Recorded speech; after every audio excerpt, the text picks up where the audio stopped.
KSO Samulamlan hằng tâu sinh hẹn nâng hồ kỳ hồ tí lô và bao tin huy có minh năm pi khôn pi y về năm hằng thả sinh nai tê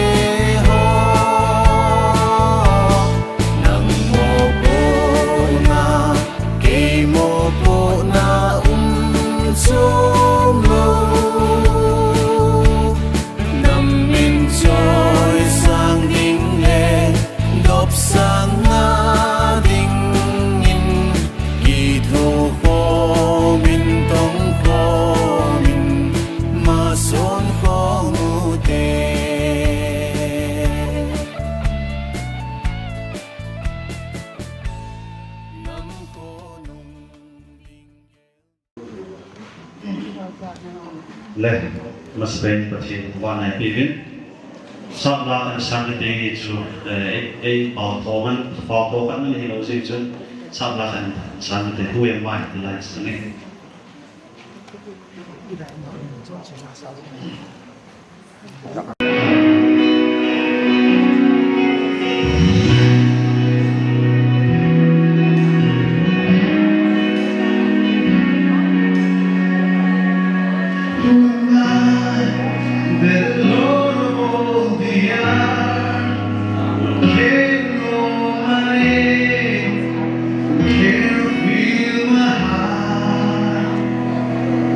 Who am I that the bride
Upon serving Sulpa, Sulpai Piwa, Masape Pena Sulpani, so Tamba Hai Pivene, Tuni Program Wahi, Kalala English of Mandeo, Kalala 80,000 countries in Joina, as it's so 100% Kim, Kapau Wahi, 100% Ani Gila would take away here. His English when comes to the way. In a year, take the result and the way. Tuni, the 11 cookie student organization, Samulamlan Roxura Felicitation program come Blessing Prayer 2025 for class 10 and 12 successful candidate. KSO distinguished case negotiation introduction. Now see that I was in Nana further introduction to the welcome speech in the upon photo here.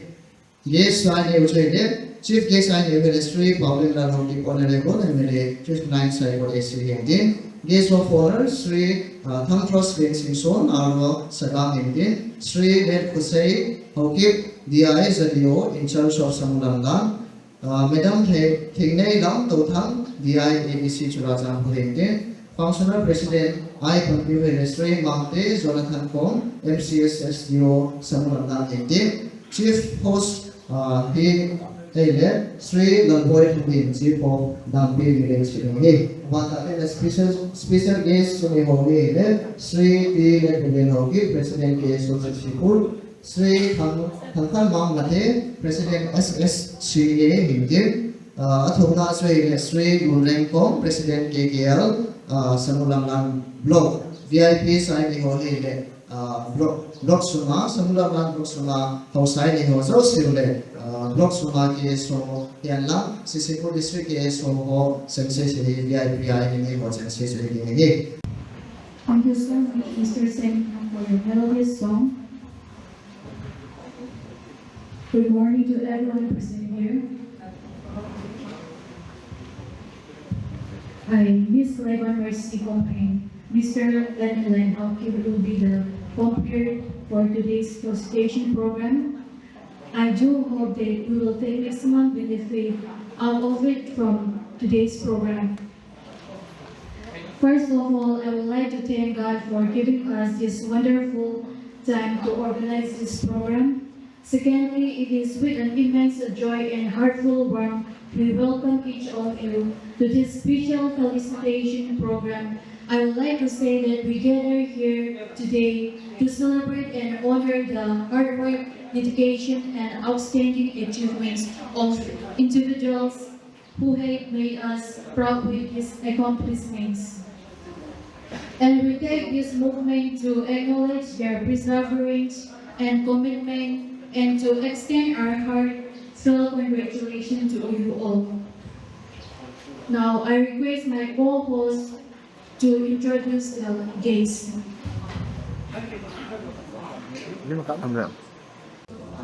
Sulpai Piwa, Masape Pena Sulpani, so Tamba Hai Pivene, Tuni Program Wahi, Kalala English of Mandeo, Kalala 80,000 countries in Joina, as it's so 100% Kim, Kapau Wahi, Kona 100% Ani Gila would take away here. His English when comes to the way. In the head, we were something in the way. Tuni, the 11 cookie student organization, Samulamlan Roxura Felicitation program come Blessing Prayer 2025 for class 10 and 12 successful candidate. KSO distinguished case negotiation introduction. Yes, I was in again. Further introduction to the welcome speech in our photo here. This sign Chief Guest I Ministry, Public Honorable MLA 59 Cyber SC Guest of Honor, Sri Thankros Vexing Son, our Sagam Indian, Sri Ned Kusei, Hokip, DI Zadio, in charge of Samulamlan, Madam Tignei Lam Totang, DI ABC Churajan Indian, Functional President, I Computer Ministry, Mante, Jonathan Kong, MCS SDO, Samulamlan Indian, Chief Host, he Sri Lalboy Tungin, Chief of Dampi Village. One again a special guest to the Hovi, Sri T. Hovi, President KSO CCPur, Sri Thankan Mamate, President SSCA Hindir, Atukaswe Sri Gurenko, President KKL, Samulamlan Block, VIP sign the Hovi. Block Suma, Samulamlan Block Suma, outside the Hozo, still Block Suma KSO, Yala, CCPur District KSO for Sensei VIP in the Hotel Sensei. Owner of the programs I like voting in Kago was new country.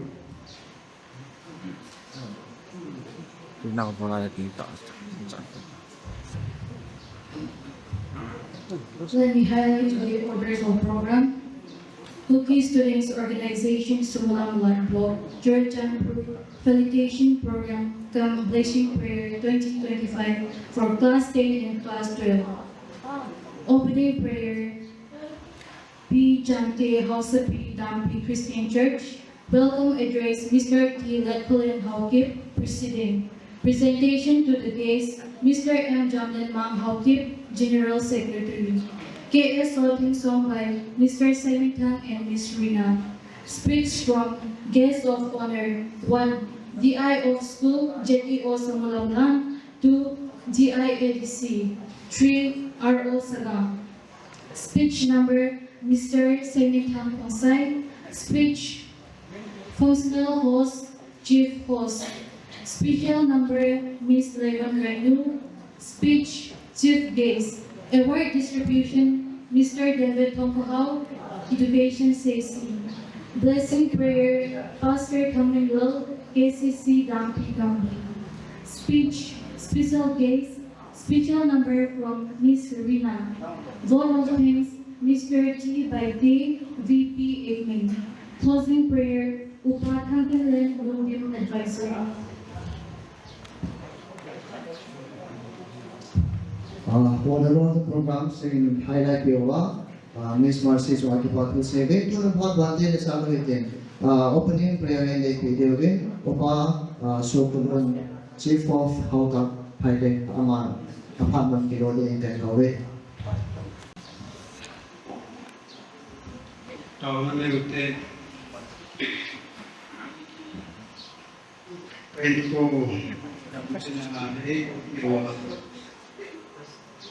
Kumong kacin nama panjang wabin, namin lopi sang kan pemasawi, aja tu ni pakai, Samulamlan laksuma, jatuh ho, simlai jatuh ho, pero ekdom pas ain, paten ekdom pas ain, tu ni selain menarik, semua tu mengajar tu penalet, bangku tauna. Kini pun ho, loki tak ada insyaAllah. Waladai, waktu nanti tunkan wa. Kalau itu kita mungkin tidak dalam apa ni kerjaan. Apa sepenin ni ada orang tu nak kipatu saja nak makan hawa ini. Kini pun aku mansan jiwa. Nampak ho, tinggal sehin kena dandang. Angki ko halo seyang pakai memandang saranan kuluna. Mate nokte hawain, petele punya akin timpu nalasan kuwain. Dam saranan kuluna. Pacong ca angki mungkin kai jibin, bagaimana cara semua. Es boy dia ismu padi umrela. Kin gon hok itu keca kacai tini jibin. Napan kira kita kau pinangai ca. Tangwa pema supaya Yesus Kristus nak tahu. Amen.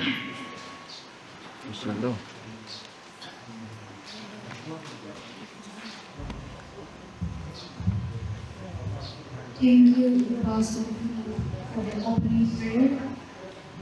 Now let's move on to our next order number. Welcome address. May I call Mr. T. Letcolin Haukip to take this time. Good morning, everyone.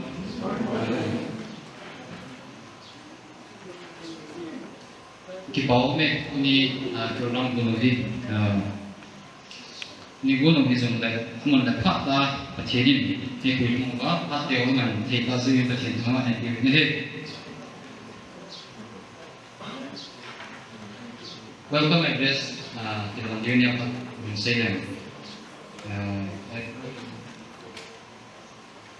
At this very outset, I would like to greet each and every one of you. Good morning.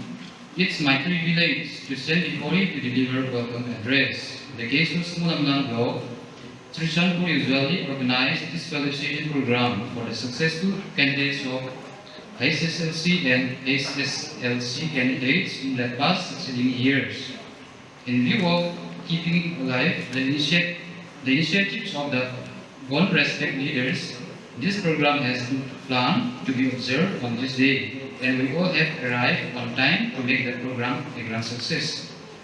Once again, I would like to express my heartfelt thanks and gratitude to the distinguished guests, VIPs, and various dignitaries who left behind you-type appointment and duties to solidify our functions in the grandest manner. Wherefore, I, on behalf of the KSO Samulamlan Group, CCPur would like to wish all the best in your respective professions for the days to come. Lastly, not but the least, I warmly welcome you all to this auspicious occasion and to visit your patience to grace your program till the end. Thank you. Bảo mẹ Inspirational welcome address and welcome second team say lớp có hôm nay thì tôi là sẽ kiểu mình sẽ cái nằm tin cho lại cái program để ta gọi sẽ nông dụng cái bảo mà gì nhé host pi hay host point dùng em cũng xin đi có ý sẽ xuất hiện cũng dùng cái program mà giao có rất gì em cũng ai giáo dục để được dùng bằng cái mình muốn để vậy.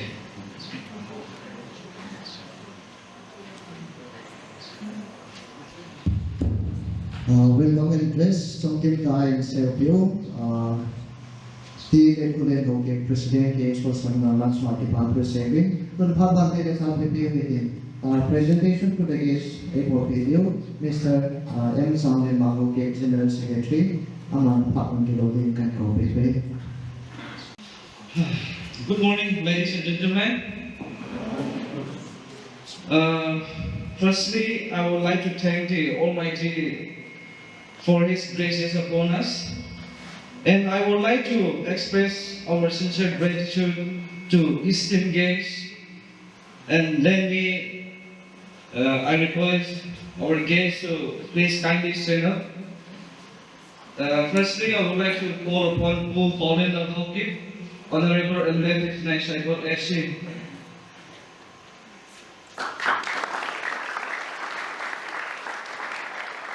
And next we have Functional President Pu Jonathan Wangde, MCS, SDO Samulamlan Block.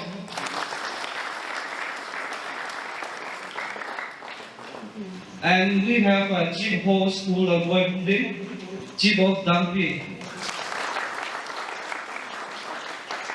And for the guests of honor, we have P.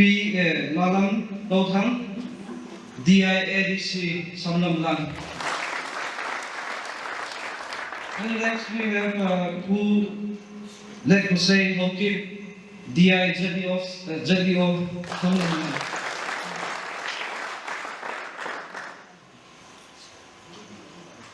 And we have the special guest who let me name Hockey, President KSO CCPur, who will then President KSO Samulamlan Block,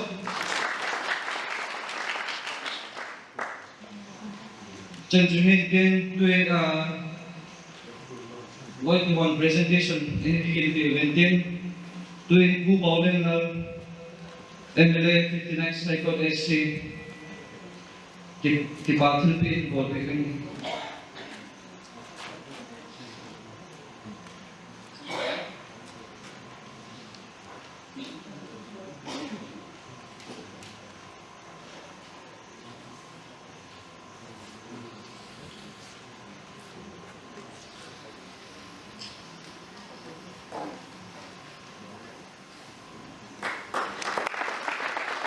Amarin Buzul Mante.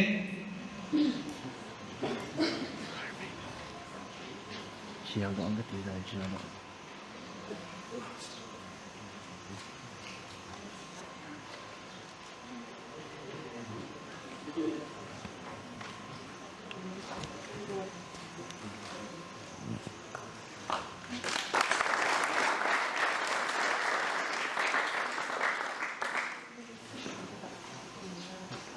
Amarin Buzul Boy, Chief of Dampi.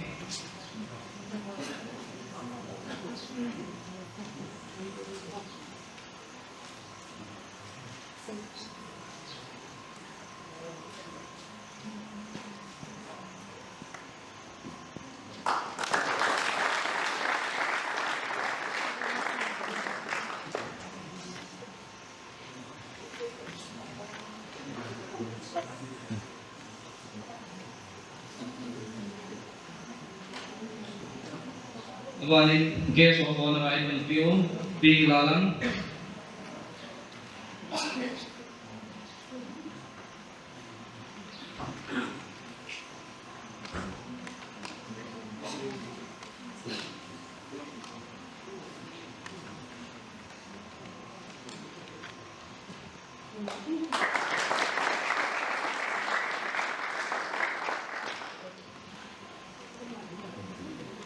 Amarin Ibu Lerkusai Kongkip.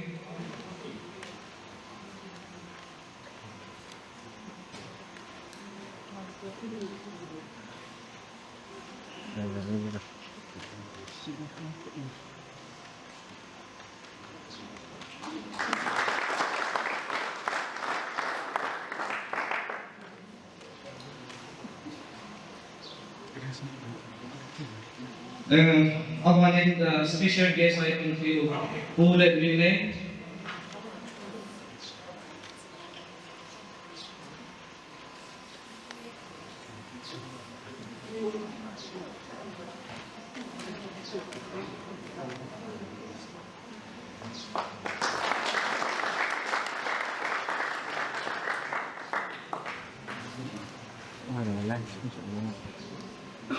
Amarin Pu Lureng, President KSO Samulamlan.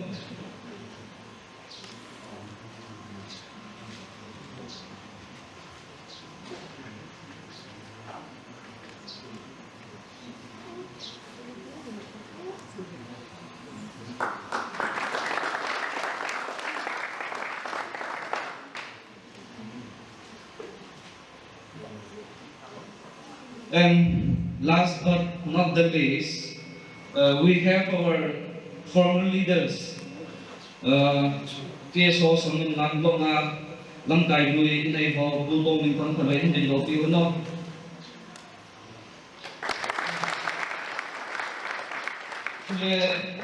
Langa zaong ka ham suma ko sa sharon pako sa ko kalay hindi lo piyo no.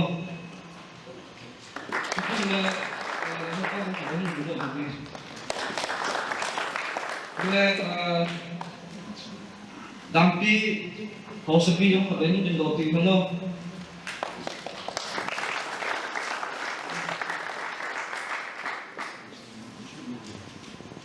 Tuni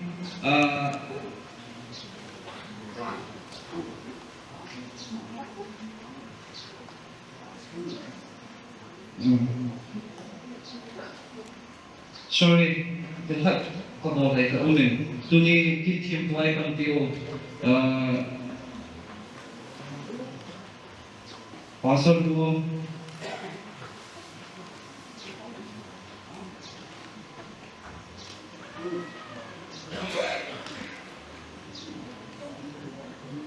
pasal kami lang KCC Dampi kami din lo tio na.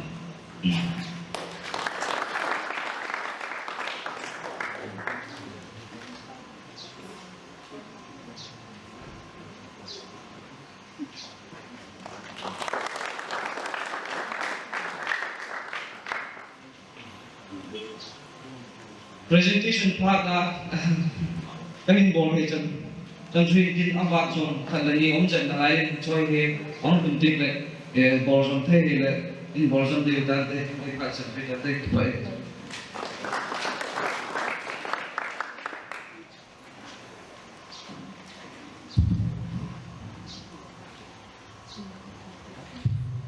Thank you so much, Mr. Samulamlan, Secretary, for the presentation. Now, I would like to call upon Mr. Samulamlan and Ms. Runa to sing the KSO theme song. Tunin qua lo mo zo se mo chamin big congratulations and mo le he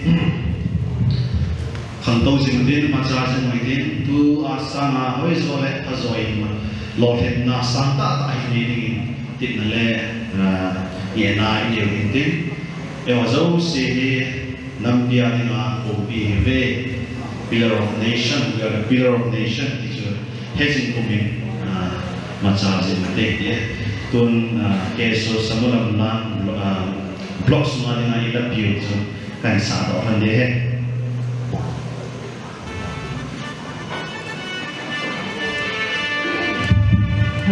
Hello.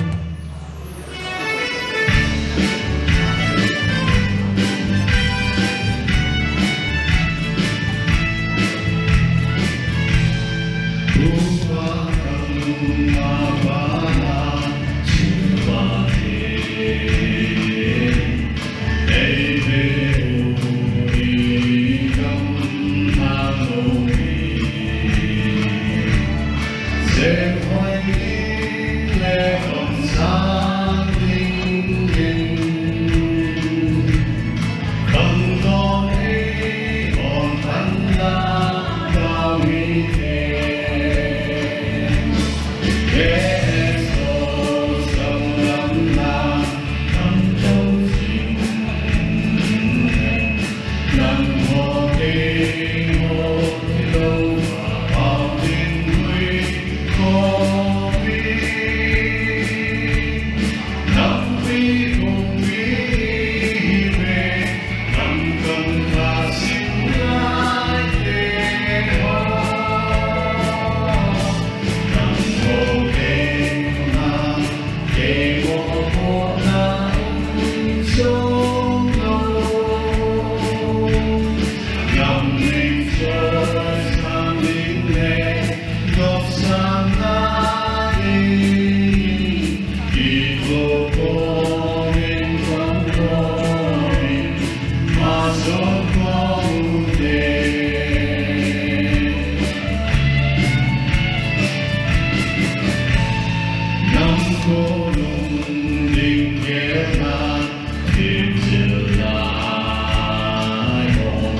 chúng tôi đi lên lại xin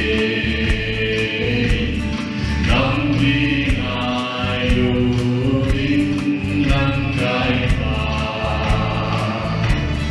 khi xem sinh hết dùng lên ngôi có những ngàn nhìn vui nhân KSO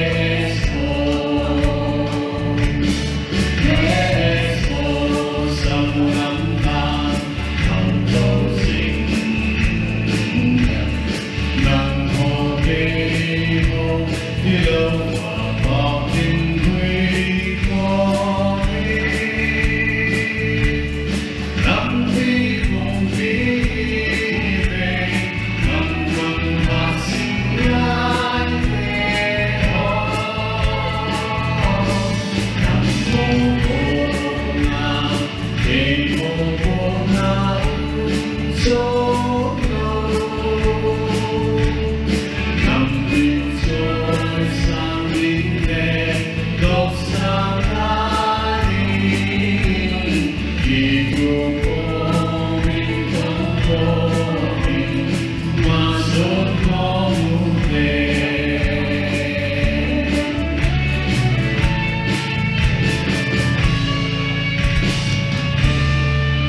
KSO Samulamlan sa sitahan paone.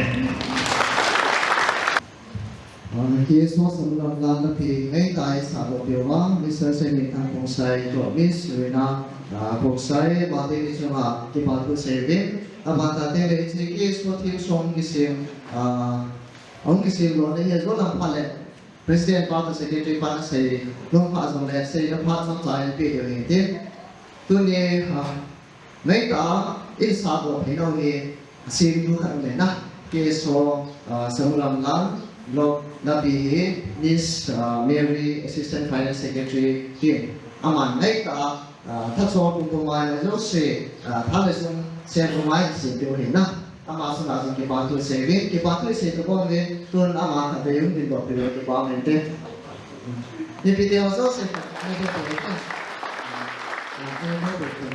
thế habang parang sabi within why he gives of honor mo kinabi yung ta Samulamlan waksum ngai muzing pala sa pangzing tuni yes mo education lang panghalang political lang pang de kinabi yung ta tanan sim tuni yes ai le na mo so si chuma sa tabe bele ki batu na seje amo mudin ta ini sadu ka ta tun apa na pena ne DIO school jadi yo Samulamlan Sri get kusai hoki aman pang ki loading kai go pepe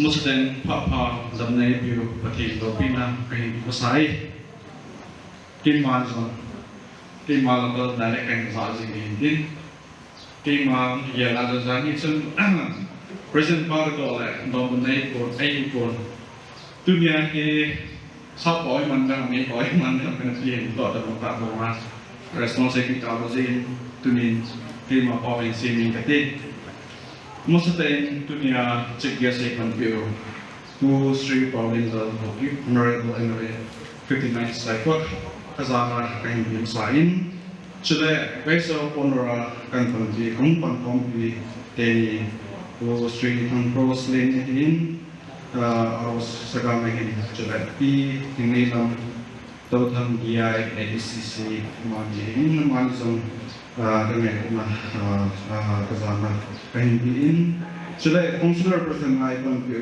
ku street monthly Jonathan MCS SDO Samulamlan coba cik house street ku lalboy coba spesial biasa street bilang in coba Sri Nihang Kamamate Sri Lunring Home.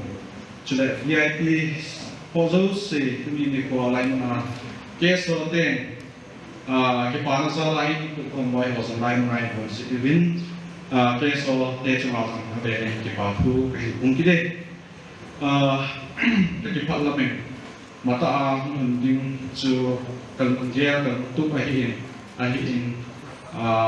kisahnya officer ni Jozo chúng ta anh bên ngoài mình sang này có một chí mình đi về trên có mình nghĩ trên trên cái phần làm được thu sáng tạo cái hình phố nghe tuy nhiên thì có Felicitation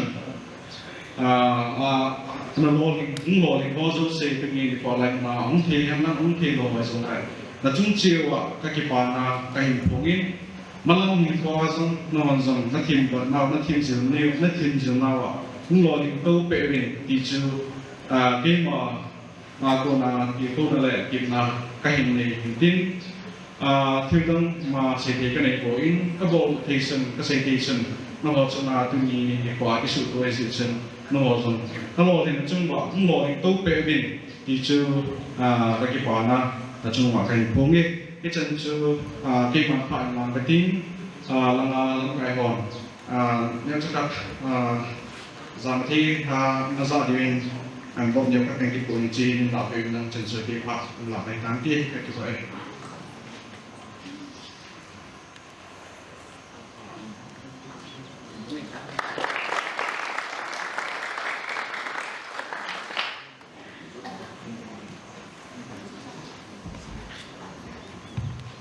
Thank you, respected Sri Lanka Hauki, for your speech. Now, I would like to invite on stage respected MD Lingalam Gautam, DIADC Samulamlan. Zaunta Pastor Honaza Jule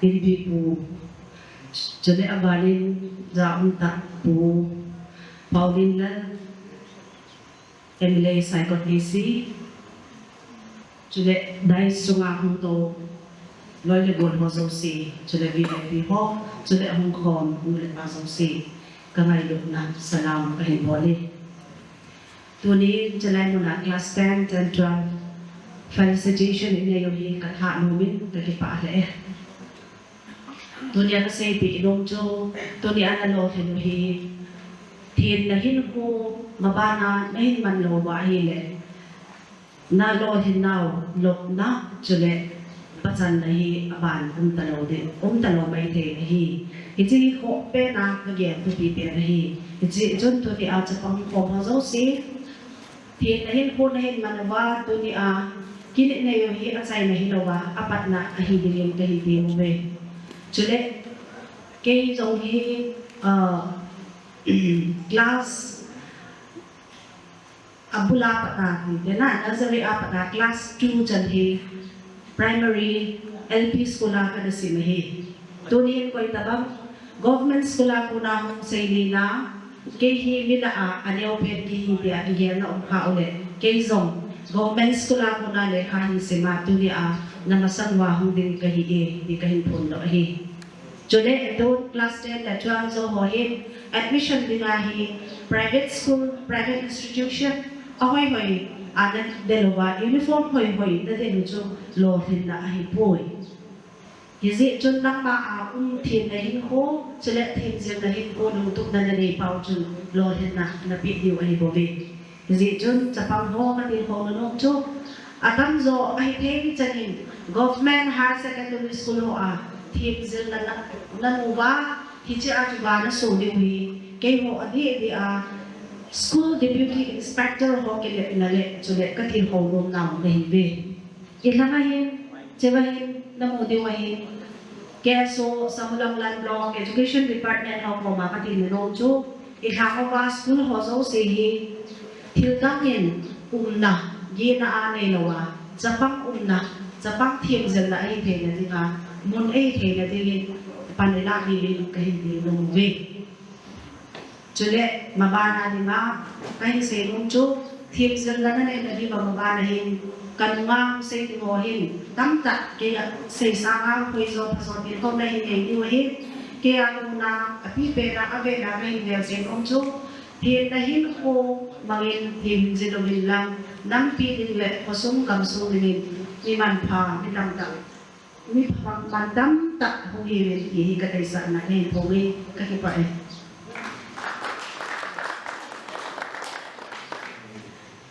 Kilesing dekat ile, cila ngaku ho ami ho hong kang na me. Jadi mungkin jauh blok kia ni kama sana apa tu tak ni dia kia boleh di dia sini ni mungkin nak di.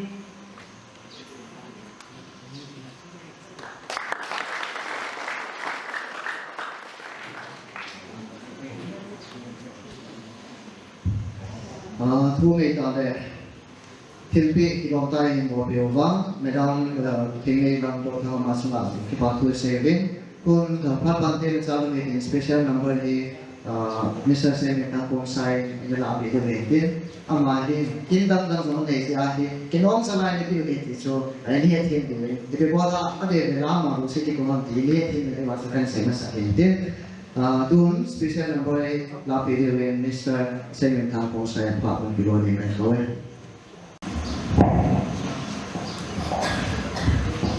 Hello, ini tim lang. Ang sige di waktu ni tahu mengakai program yang terkena ni. Confirm so dengan saya dia tu alau thero waktu dia pun dalam tahun tu itu aje. Trong cái là cái lệ về cùng khách các đồng đi thì chúng ta thiên về thì chúng ta sẽ nên số này chúng ta thì là phát triển vào chuyện này sáng cái đấy.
gil hin na tu ke to bang chân dia lo lo hin na tu so na ke ga thế na nang hin hay lâu khi mi lên vai đã rồi để hút tình ba ga thì mai lâu thì dân này bê dấu sẽ họ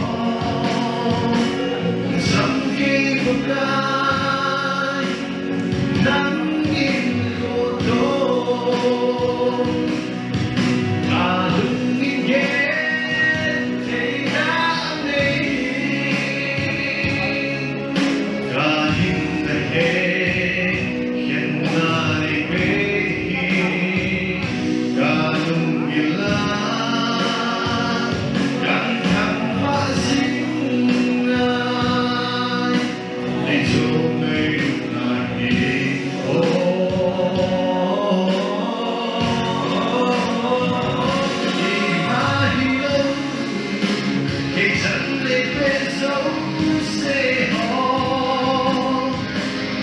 dòng khi một cái nắng in khô đô cả nung ghét thấy đã đi cả những ngày hè hiện nay bên cả nung yên căng thẳng và sinh ai để cho mình là khi bậc thang và chỉ là bỏ gì để sợ nó thì mình nó nè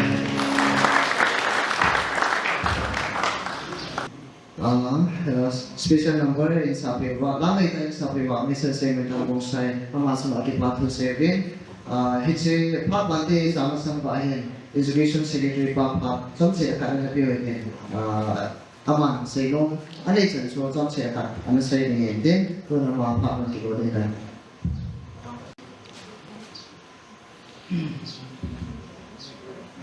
Masang 2025 Class 10, Class 12, Puzzle 6. Congratulations for having can call today. Tôi chung Samulamlan KSO data collect keyboard na hin. Ako government 167 na keyboard comment. Tuni ang kalson hi Japang ako government class 10 hi som diligid hungin. Som tum na nga hi class 10 class 12 ay ibe. Kecuali tin asal le elemento hi kita nak lalu di masu gam calakan dulu hintin. Cukup le kipam tak cu Dampi hos sekule ain sumni tu cuma kelas 10 le kelas 12 highest mark tidak highest percentage dari donor rate wapilin aman cuma yang ain sumni cuma yang kipatu kan sebe itu kan ya saintin itu cu atumin ke orang himpit OPP keting cukup le tu cuma memento se 167 he memento he penelita upang lender okit 59 cycle ni ato na he malay puto piwahin tuhin terdam pa di data kating Dampi sa kule na pichu hong dingin din tu cuma hong kalso class 10 sampen abinsu hong anong hong loham amin hong pang sa yan sa Sarto Lenay Hau Pong, son of Mr. S.E. Razu. Second day, Miss Lenay Hau Kip, daughter of Mr. Chumulatang Hau Kip, class 12 ahead. Ang anay na mani chun, kitsi mani sanya logi, kailangan kaya chulugan kita he. Second day, Dampi Hau sa kulay ay may pin. Kakaimin sa ipin din, pido na yung may pinte.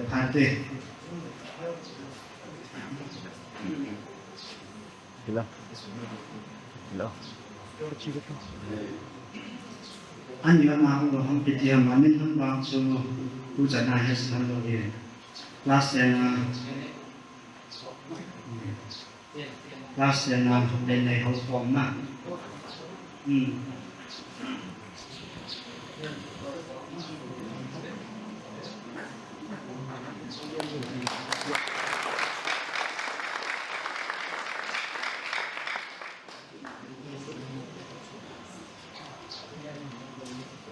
Class of ano di CDS dahil St. Paul District sumamo class 10 percentage mo pa hi 87.7 ahe so kaya class of ano hi 72% ahe ang nota le ay sumi na dati ko yung mga nang ahe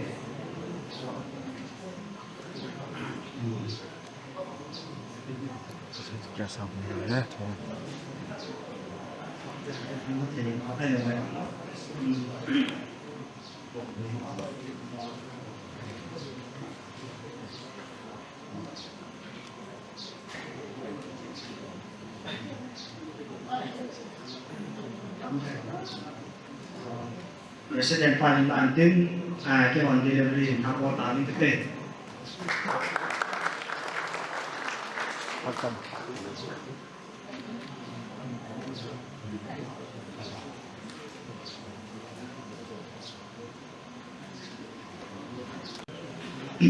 kung sila Samulamlan Lok Suma topper wat di class 10 trophy Dampi o sa tenin kaputo sende tiju adelan sa tinandin asaw tang le ananga ham din punya rosin menento hi lampiam ikuna ake ramame tiju bungno mo tin lo le ikilakso ke din inai sisu ke din tiju adela kan sa tin kay mapang sa sobrante.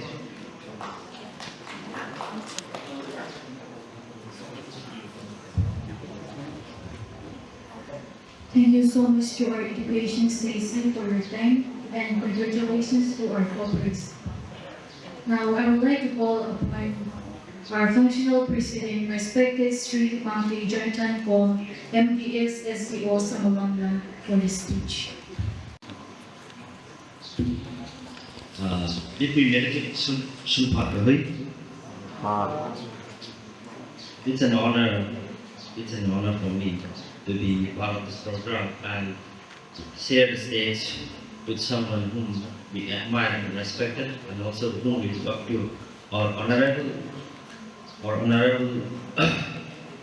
MLA, who Pauline Hockey, our MLA for 59 Shakat AC.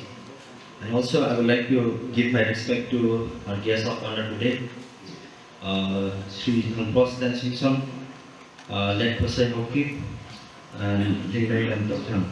And also I would like to extend my respect to our chief host and the chief of this Dampi village, Pulal Boyundin, and special guest, T. Ledmindan Hockey, President KSO, Tangkan Bang Mate, President SSC, and Junrenkom, President KTL. My respect to all the chief within Samulamlan block who are present here today, and also all the villagers who are gathering here today. And last not but least, I would like to thank to KSO Samulamlan for organizing such an wonderful event here today and inviting me to be part of this program. I would like to congratulate once again our successful candidate today here, class 10 and 12. How many of them are in total? How many class 10 and 12? Anyway, congratulations to you once again. Okay, congratulations to all of you once again. And I would like to share a short story. I mean, my own experience. This doesn't mean that I have been achieving a lot or I'm achieving big things, but I just would like to share the failure and the success that I come across in my life. I think most of the students who are sitting here are only successful ones. Those who could not clear the exams are left behind. I mean, they must be at home. Or are they here, some of them? If they are here, that would be great. And I would like to share a short story of mine. That during my college days, I studied my class 12, till class 12, I studied here in Manipur. And after I passed my class 12, I got admission for my graduation in Delhi University. The Delhi University Dialysis College in Political Science Honors. There, what I've been experienced is that after getting admission there, my first year, I spent my first year in football. I played football a lot, and I played music, and then I did not study. So I failed my first year. I was so, it hurts me a lot, because I was not expecting that I would fail the exam. I have to repeat it again. So when I think about it, it hurts me so much. But then I continue my first year again. I gave the same exam the coming year. And then from there onwards, I get into my studies with seriousness. And then I clear my first year exam, start the second year exam, and with consistent hard work and study, I managed to get third rank on when I complete my graduation from my college. From a failure to a third rank. This is just my story. If I had left the first year, if I left the college after I failed, today I would not stand here like in front of you guys. I will be a failure in my life. But I did not stop there. I watched up where did I make a mistake. And from there, I studied and I managed to get the third rank in my final year. So today, what I would like to share you from there, from my story is that now you clear this class 10 and 12 exam. Before you clear this, what did you do? You study hard day and night, right? You study hard day and night and you clear this exam. Passing this exam with high marks and high percentage doesn't mean that your future career is very bright and you will be you will be successful in your life, or you will be achieving whatever you wanted to achieve. This doesn't guarantee you. And those who are failed and could not turn up today, their career doesn't end there. A lot of hurdles ahead of you now. You have to consistently work on it to achieve whatever you wanted to achieve. Some of you might want to become a doctor, some of you might want to become an army officer, IAS, IPS. Every single one of you have the potential to do that. Every one of you have the potential to do that. I failed in my first year. That does not mean that I don't have the potential to clear the graduation exam. I tried again and I cleared it third rank.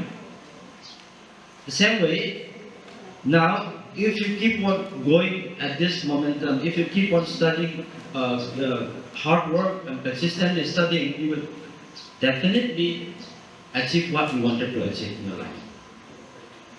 And if you think that you have already cleared this class 12 exam with high percentage, and if you neglect your studies in your next graduation or whatever entrance exam or any competitive exam that you're trying to appear, then you'll not get through. There is these things, according to what I've been finding, there are successful people, I mean those who have achieved whatever they wanted to achieve. And those who have scored a lot of high percentage in the exam, and those who don't score or those who don't achieve what they wanted to become. The only difference is that your hard work and how much you gather the knowledge to give that particular exam. It depends everything on that. There are no people who were born intelligent or who are already very smart. Everyone work hard and achieve everything what they wanted to achieve. There are, of course, there is a difference with different people, different individuals. Some of you might be very fast in getting information and storing in your brain, and some of you might be a bit slower. There is a difference, but that doesn't mean that the faster guy will be achieving, and the guy who gets up a bit slower will not achieve. It all depends on your hard work and consistency. In whatever you wanted to do in the future, consistency is very important. Hard work, consistency, you have to sacrifice a lot of your time. You have to sacrifice the time that you wanted to spend with your friends, playing around and then playing games on your phone or wasting time on your phone. No. You have to sacrifice a lot. And nowadays, there's everyone having their own mobile phones in their hands. A mobile phone is a blessing, as well as it's a curse. You have to be very careful in handling a mobile phone. Everything is there. You can access to the most evil things in the world. You can access to the most informative, the most important information in the world as well. So I would like to wish all of you best good luck in your future. Keep study and become whatever your parents and your villagers wanted you to be. And without hard work, nothing is impossible. And keep striving and believe in yourself. You can do whatever you wanted to do. Thank you. By the way, I would like to call KSO President or Secretary to come over here.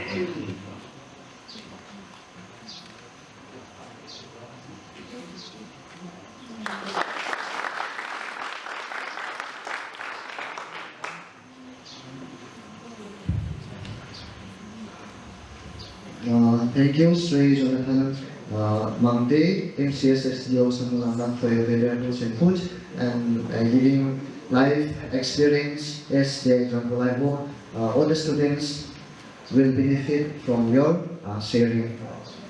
Abang nasabi po again, program hi slide change niya sa saham jiring na order yung sa hamne to loading ano lungdong loading kan di mungkin tun President KSO Samulamlan pasang sana di kan kawin. Paumin ang berpasungan pensei. KSO hung nayo eso hung bagi omzin về aro sabang sung crossly na umakyat lagi to hong dia en solen umahi tapi cina ses na hindi do lagi pamente boy de on philip pasal pi engine soy ng pleasant pamente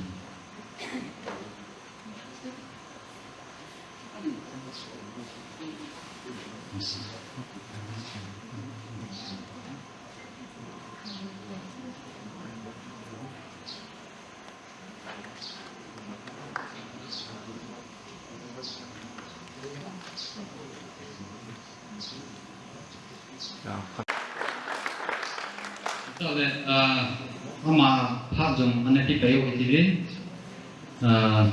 janju media ho kilon mo chu anung hi min bajan la hejin kinong se din bon sawa an ne wa kile su ke ro hi chu ya ga kan mo din de.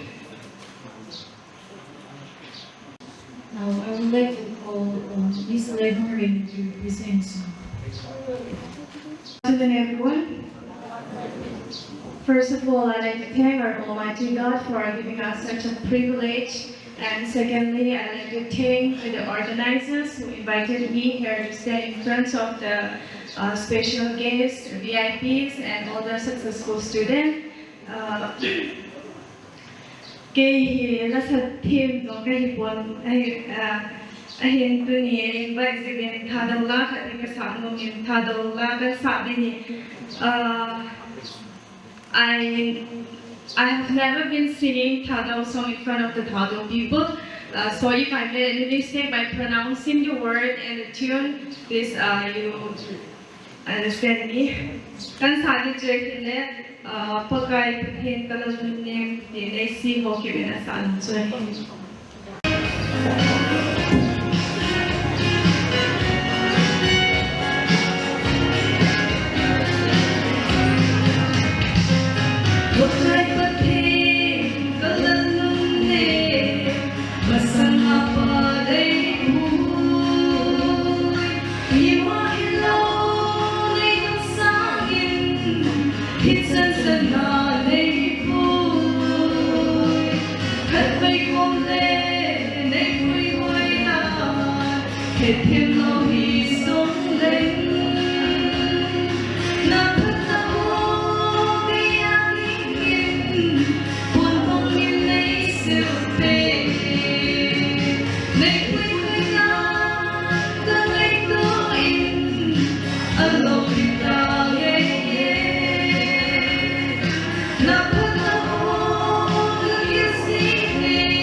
low pinapakaitan. Thank you.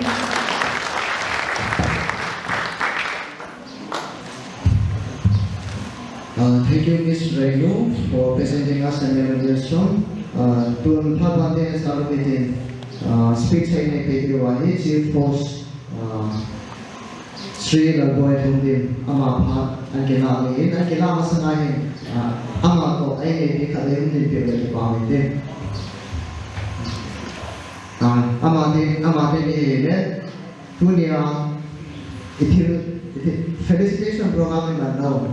Muna sa pili o sa puli o sa piyahin amate ni sala amate ni para sala ni dunia ni sabrita anwa tayo wali ni tuhin na kasi suna mate ni suna sa kipato sere ni piti waso se para hape na be pili ni pamete tuhin aman apa ng gawin ng gawin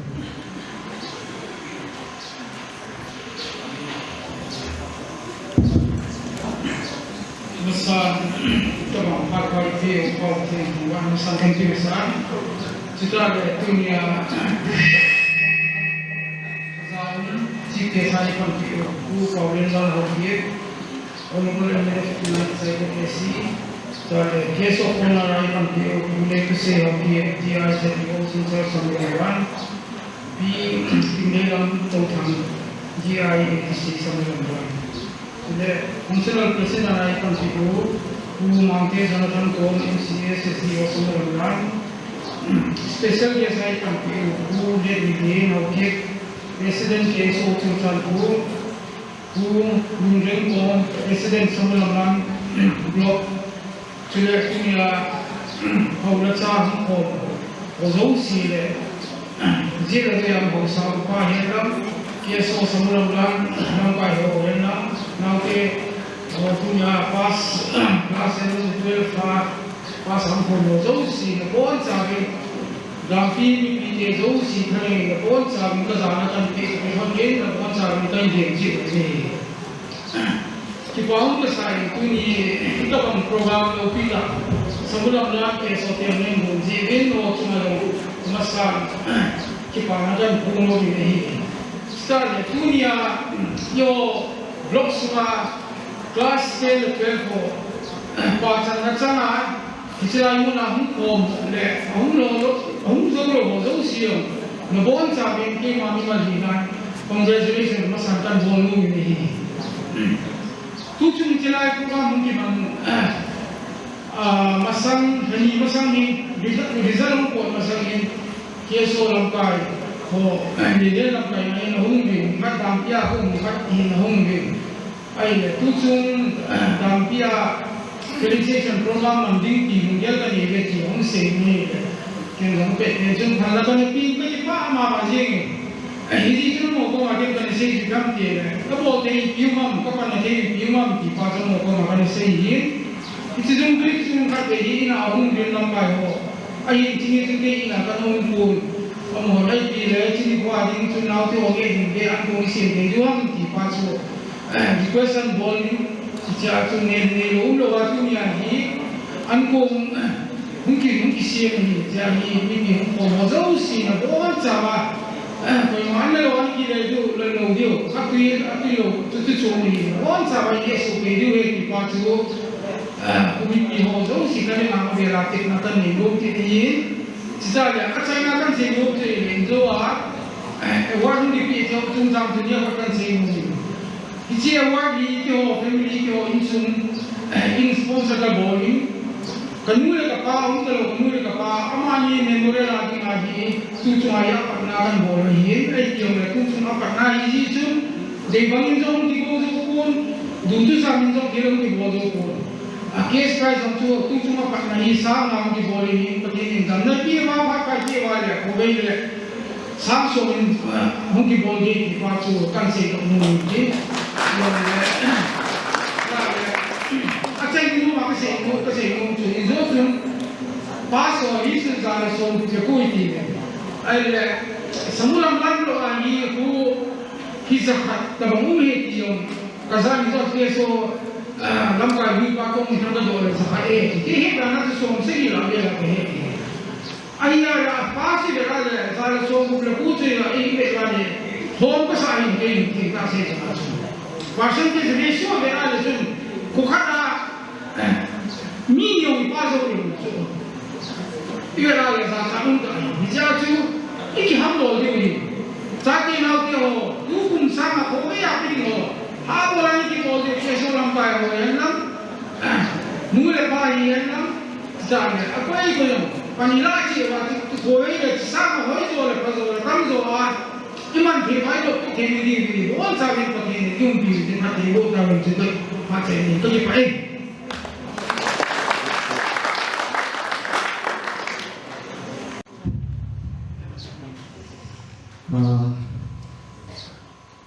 kumantang tayo sa iwa, pansa tenge, pat natang tayo labi ko si post pa, ama sa lagi pa sa event pwing, slight change niya na ano din, pat ay labi din, ang role sa gang representative pa, ama pat nagkilapin kan ko rin. Kumusta habay at dan na ito pa pati ang nakalimtin sa kanya. Ano yun kusung reng sung ile mereka sung dalam semua zabiat lo minta lampai musko ini rasul si cuma ketika leh berjalan dalam boleh dunia hi forest Pagmera aro crossing na panahin office ako na so kaam siya kay Inso din kimangan din filtres kung hay yung pangway kay na din sule KSO Samulamlan hon kuloy loy lai kalatuloy na hizom de ren sa pang successful candidate ho la hitabang to lupita na bot ri kipa unta le ton ta hingin mau cuma yang kipa tusan siye kutam jiong sei tung dong kai to e chain in on behalf of Aro Sagam big congratulations to all the successful candidates and I wish them all success in their future. Sanjut kasi hindi KSO semua lain umkai ho adin si and block itu lah kita jadi saya sanjut.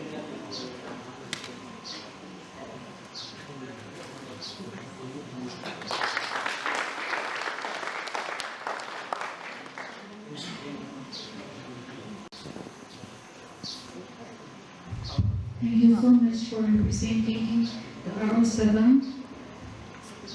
Now I would like to replace Miss Labor Revenue for a special number. Hãy subscribe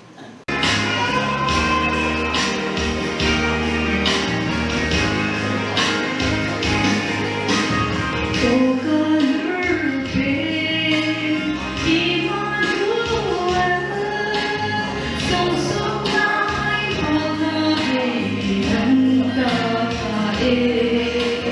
Ghiền Mì Gõ để không bỏ lỡ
a beautiful song. Tôi phát bản tin cái sao thì về tan, tôi phát cái này về quê madam so mình nói Sri Paulin Hockey Painting, Honorable Emeritus Nine Psychotherapy. Ama hi yung gam so na nam so zong le, mazo sila hi yung ta le, KSO Samulamlan le dia kaya ina theta akile mi kha na evele committee pass mo me dikhamat ni mo me tu phát anh sinh sang thì mà cái phát là về là asai công sản student ngồi nhà lắm đi bên kia ngồi xong đấy asai công sản xây dựng những tour mà phạm mình kiểu như này thôi.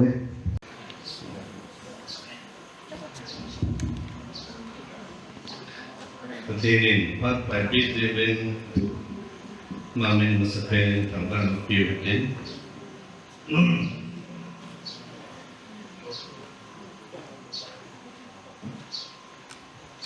Banin Dampi Inspirational làm quên lệ Inspirational đi chẳng thể hết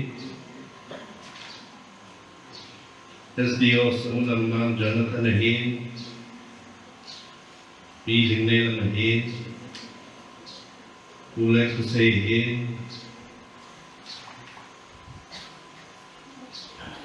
Ule Minden President KSO CCPur Utangkan Mang President SSCA di kita.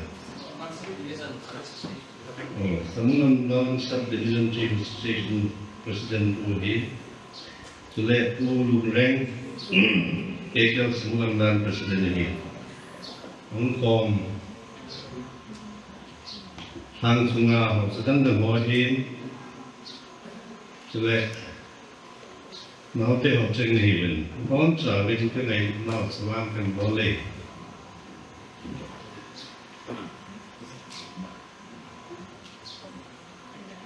Twelfth class passes thì chúng ta về các bên chúng ta chỉ tiêu.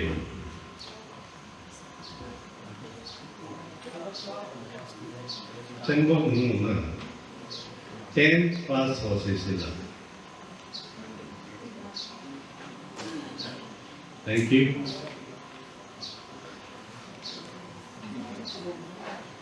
Class 10, class 12, nó sẽ vai lại.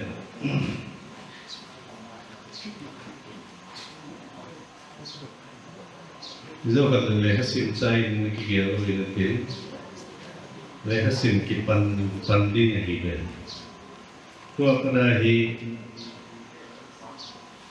song sung tâm, lúc ta thích nó hồn quá, hẹn nó hồn quá.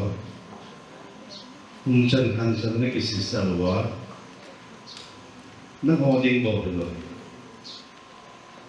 nên là vậy là nó là qua lấy sung lấy bộ điên bộ lâu nên là gì nó gia đình bộ lâu quá hết là ipi thân lập nó này vâng ipi phi là chỗ nó luôn là này vâng Jadi sulam semua zat ini ngah hẹn mà hồn gì cũng kịp bắt này. Class 10, class 12, chân hi basic, chabi bằng này. Hẹn là chôm mò, store room chôm mò chôm. Chabi này bằng con là hin. Jadi ipi phi là hẹn là chưa. Với lại sang sa ví dụ mà hồng điều hông nó hoa phụ đạo người nó hoa phụ thủ gì là lúc lúc nào đừng duyên nó hồng điều cho nên nó tụt nó đầy một sự gam semua ikhyan là pha tu luôn là đình à hẹn là khát này cái tiền là khát này cái tiền ya bằng là điều à cái đấy sao là cần khổ nó đấy tôi đi 이제 또 비호 우리 때 ANC로린 이감이고 ANC로린 남나는 또 리타타 내일 때 ANC의 단기고린 가를 또 내일 보라는 네 또니 피세리아 officer ding na lo staff ding technical knowledge na yung igam sungwa kinito horticultural kihasam agricultural kihasam technical line tam zo he igamuwa naunan toong ho adin mo din sa lo chen phong bi ho lo thei lo je lo department tam tai na tong thei lo ni separate administration lo union territory demand involvement imu ta pa do le ham ta ho tong quay mo lo se chui lo zo di ma chia chu mi lo se IS, IPS, NCS, MPS dengan king wondering ipon ipan na ding ilunggun na feel tagaso wala ipan spoil mo langsung na ding ang isu nabektan mo scan na po mo ipan nang na ding ang ipi course pursue the government KSO no ipapin na Felicitation na doon banwa career guidance na makakalang doon din biging chance career guidance ay apoy mo mamazing azizu yaw ay kangkat na yan so BS in history ng political science honors mo o sa katwa sociology ang katwa branch ng knowledge ng Hawaii, explore all ng mundo. Forestry, ito yung forest department na para sa pa ang linggo, inaaraw pa kaya. Forestry ang training school, certificate course, sumumi.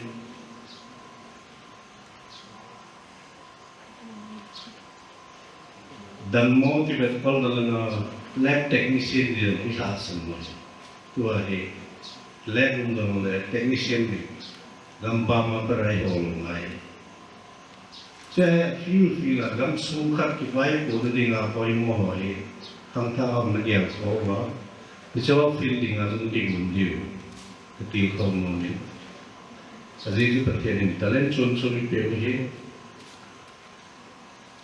kam Sangka Delhi हम कलकत्ता हम देखो असरना सुचुआया assistant level हम लोग ले office assistant हम LDC हम लोग ले section officer हम इन मुनार तो थे बाय जा इन चेन को सार हम को जो चुराए गम सिम ना हम पढ़ना थे जो ही थी Don't try and say no no here. The second day, so that I hope they not say no more to him. Igamuhi MLA level ahead, minister level ahead, MDC level ahead, DC level ahead, engineer level ahead, district level officer level ahead.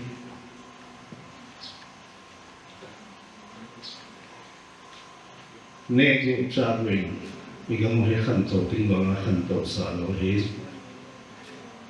Jadi punya kanto. EP tonna panggang na. Mibi patson na ding, mibi janbo ding. So, ken fa kamuding do. Katong kamuding do kailan mibi janbo ding boy bi pong tete. Gamsung atel iseng ni ho, ahi na bang iseng ni tete. Kangui ho EP na pong lang na. Kanta ho kaya kaute dia resolution malati ba. Kaya katin no mo ben. Kiwai ho na tum patin klasa inda bao dong da.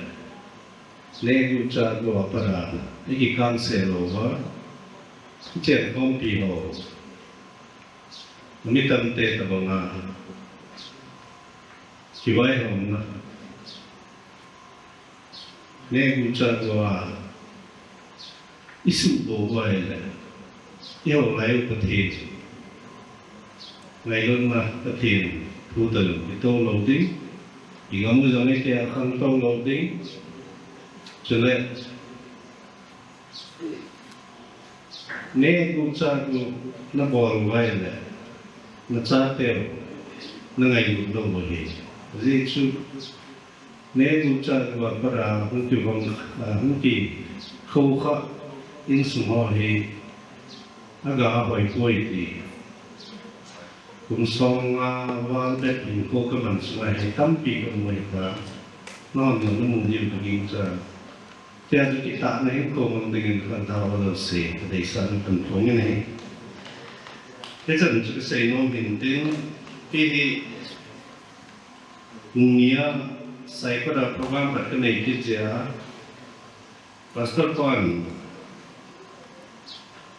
dunia lo di sana ho tahu pindah nih lo kena cium dengan kalau nanti pilih bilang kalau kamu punya sudah anh con nuôi tiền này đi cũng lệ đi muốn có mình làm cái cần thu nó sai và đây thu sai có là con đặt xét sai gì chứ muốn có các cái bằng lúc tiền này và tôi cũng kinh bị sai chứ cái nó chỉ đi tan thằng thà tôi nhiều rồi thì khó rồi gì cái tiền nào thì hay nhiều thì bên lắm cả những con bên lắm chứ lệ tụi là cái chuyện này mình có đi mong mình nói và thế này nó do nó thật thầy lo thì mà nó phải số để tạo cái bài. Thank you so much, respected Sri Pauline Hakip, Honorable MLA 59 Cycle AC. Now it's time for award distribution. So I would like to call Mr. David Tongkahau, Education CC on the stage. Bây na học cái đầu tiên thì họ cần sự chú ý vào chú cái program nào rồi mình học cái là cần một gì tên sự kiện đấy chỉ là punya minat tuhi masalah nanti có cái bằng lột sang gì kan saya kira dari man get in di kantin na pero class 10 na musisi masalah lang warden na class 10 na musisi join sa masalah lang itaba min mong ay saya chun boy din je men to ako na chun di na sa tuya ti chun kan saya mong din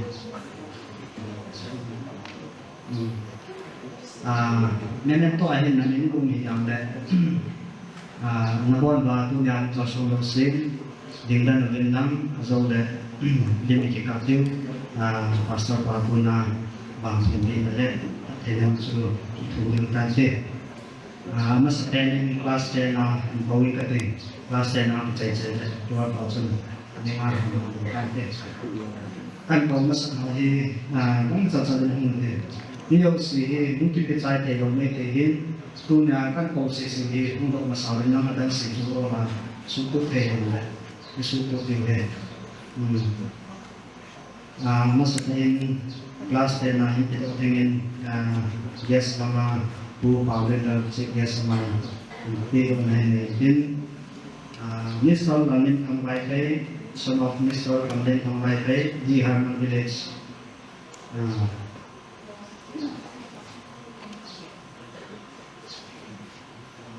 Apa nama dengan Miss Teresa Senekim di Mulpat Village.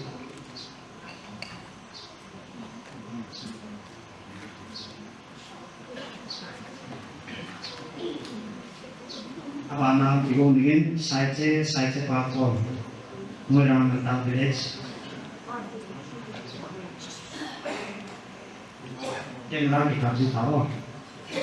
Mr. Mode Sangkut Senpom Langsai Tempat.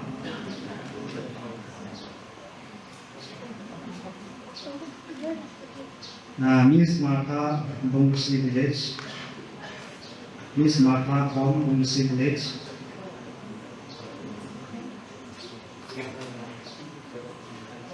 Abana Ipidivin, Abana dengan Miss Caroline Sobarko, Langsai Tempat. Abana Ipidivin, Yes Honora, Tunai Dampi, Council President of the Masakate, yes, your man keep on it. Tuin Karong and Hoikin on Langsai Tampa Village.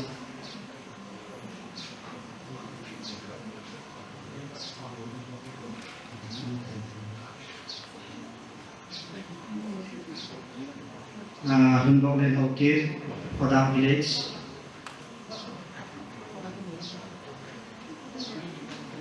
Miss Sardia Kom, Nutang Tampa Village. Sardia Kom, Nutang Tampa Village. Naivan Manglen Sang Kom, Moirang Nata Village.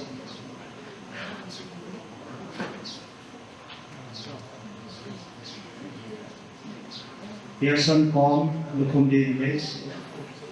Pearson Kom, Lukumdi Village.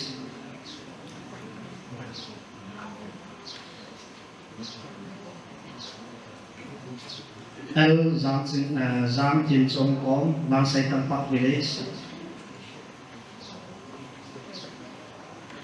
Elika Nedin Sin Mangte, Kunung Pai Village. Elika Nedin Sin Mangte.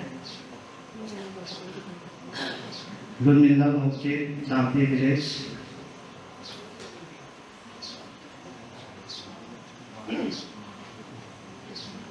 Erika Hengmen Kom, Samulamlan Village.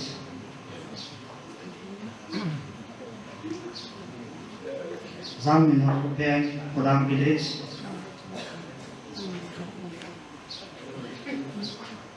Sayin Lin Samulamlan Village. Then Binetang Kom, Sinlang Village.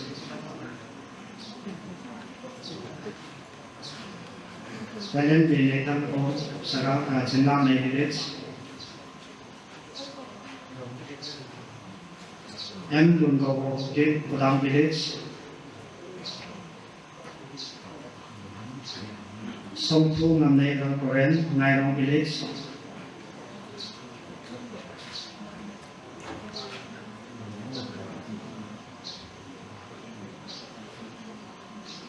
Naivan Sakana Kom, Lalung Village.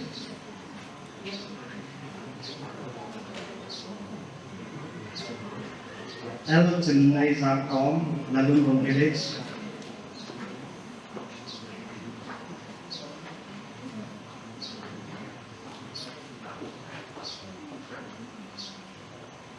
Abana, yes, sorry, we did it. Yes, Abana.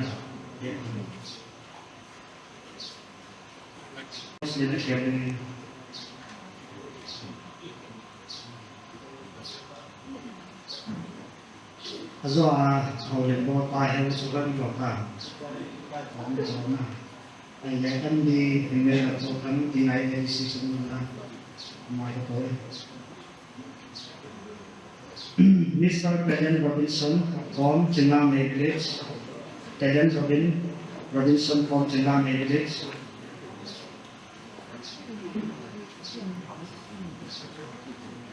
Mr. Pamin from Israel Village Pamin from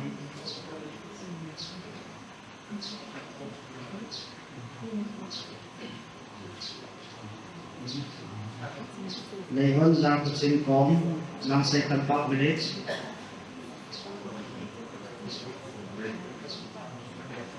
Lehon Somegi from Green Tyson Village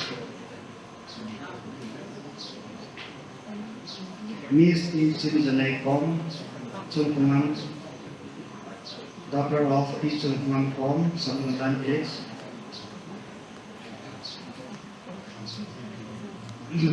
Last then memento CCPur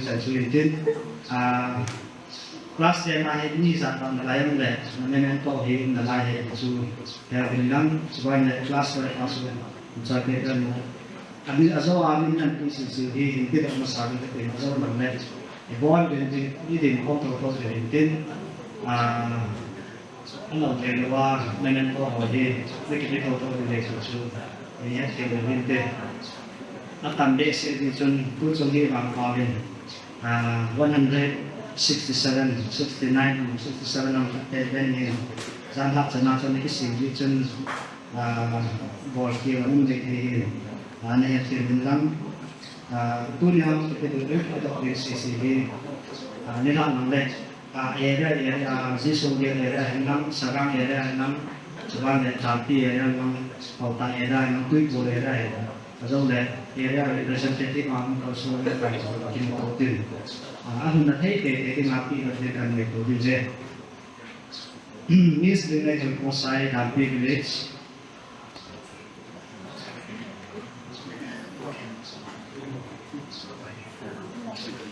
Này vẫn có nơi lớn ốm chừng năm đấy. Chỉ class được vào hội tiền. Có nơi lớn ốm chừng năm đấy. Này vẫn xin cũng rèn ốm tùy lên thay sân.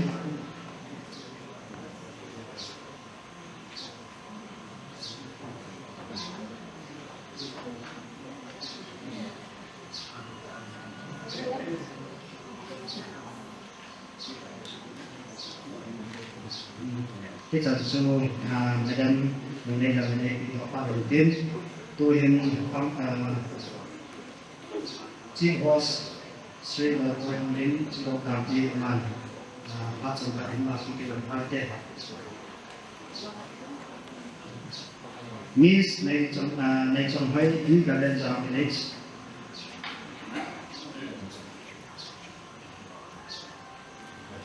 Mr. Mami Lumate from Moon Village.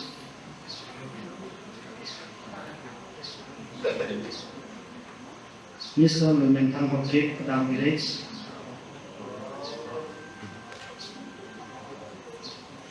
Mr. Kantun Hokik, Zisongil Village.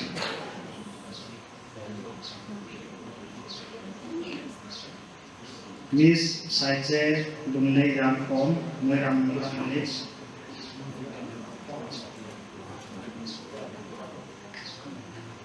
Miss Alvina Nemachin, Team Munjang Village.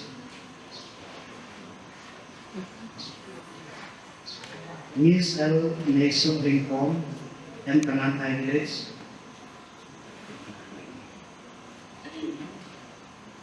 Miss Devon Lakshit Pyari Kom, Lukumbi Village. Devon Lakshit Pyari.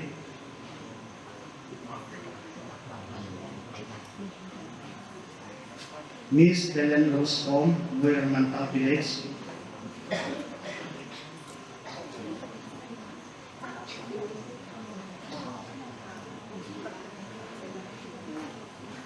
Miss M. Parvai Chen Home, Busan Village. Mr. Zhang Nitong Team Munjang Village.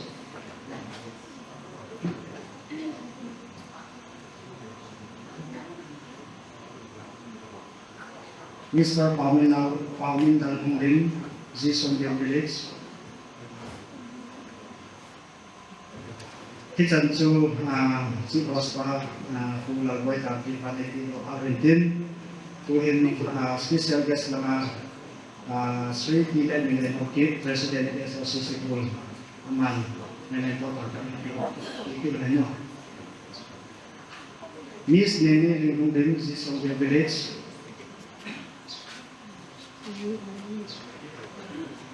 Miss Zenevi Dameha, Champikot Village. Miss Kezia Chomson Kim Kundin, Dampi Village.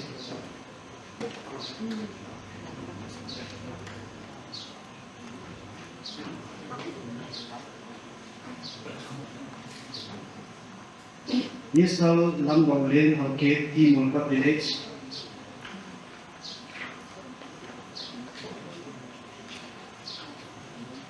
Mr. Seti Namkundin, New Dampi Village.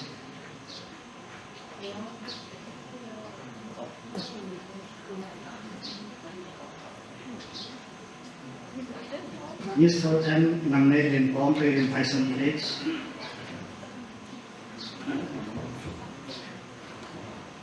Hitan to the District KSO President, then elected of Argentin. To him, Sri Rinpom, President Samulamlan, Ma'am, and I thought that is speaking of the Dampi. Miss Rinzalam Mate, these are privileges.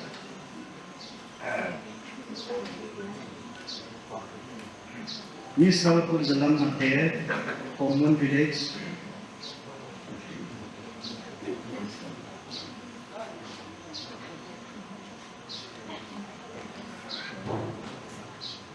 Miss Rinzalam Mate, Kanan village.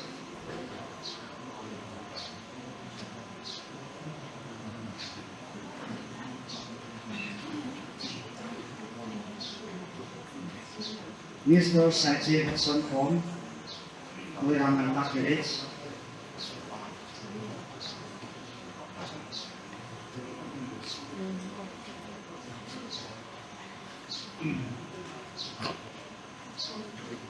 Miss Karong Kim Hudson Home, Samulamlan Village. Music in Nautehon, mga KSO rin nilang ito nakasabay sila. Okay, Mulang sa may lang ako yung reset out na.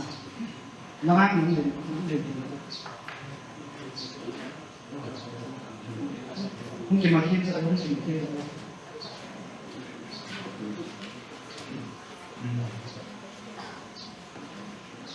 hitam tu aku lumrah kong kaya presiden paniti Aberdeen tu yes orang aku saya ukit dia saya IC Samulamlan masih itu berkata Mr. Nevin Chung tulis kom hukum evidence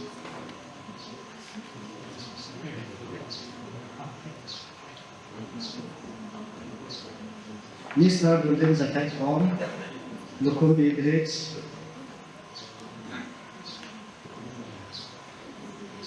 Mr. Complaint Conside of Pilot Village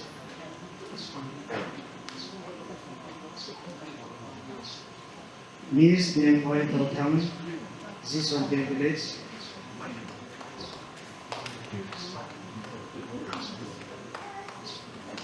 Miss Lawland Melon Dampi Village Miss Lawland Melon Dampi Village Miss Ruchi Damnation Hokit Dampi Village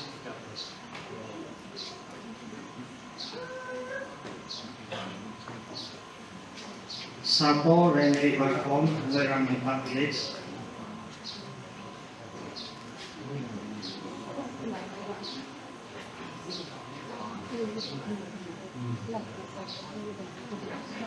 Cepat me boleh saya okey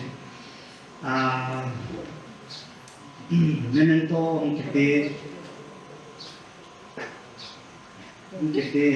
kecil ini sampai now teh orang nanti nanti pembacu sedang aku hendak sebenarnya kita berdoa nanti yang dah sudah mengerti sebenarnya kalau yang dah sakit kan orang tu yang juga orang itu itu lepas itu baru tu nilai tapi ini pasal kan ini itu Zaude area representative KSO moto suto tege su kanya sahitin isu kay mapa nite tuhin punya KSO successful class 10 dan class 12 si nabon din sa lamang kalau para katinume kasi isu no memento hi italayang ikoy na lai sikin de pitipaw nila garihan po na lai isu sutu ni tentang selanjutnya on the way naik dari season ane activity itu kaitan saya mungkin itu memento kita hidup dengan anak mungkin mungkin pasal banyak tapi nanti isu nanti kita saya mungkin I request all the students who come here to come on the stage for blessing prayer.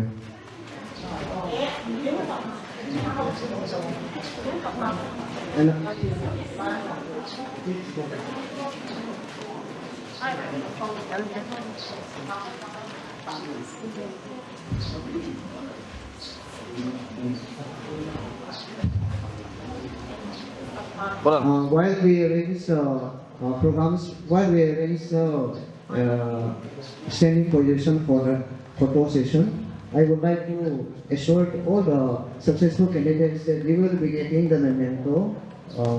The only thing is that as of now, if we distribute it will take lots of time, so we skip for a while and then we keep few of the mementos to be distributed after the programs.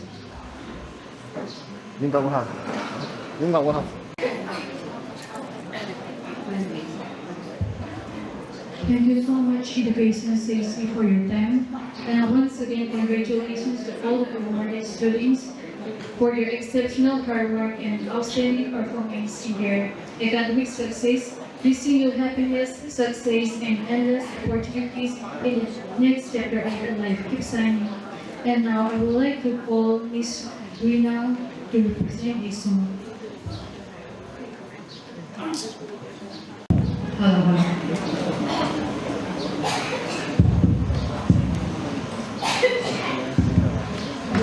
Alex Mamboy Hasim, Guru Mambo Tilasu Bisa.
Felicitation Miss Rina amasung ate pathu sinjong loi sewe tuani tuni felicitation ne kona wa athupi pen yung lona pe do phat pongide na blessing prayer ese phat mai la pe de pastor terminal KCC Dampi kami den ama phat na kilo dum kai kowe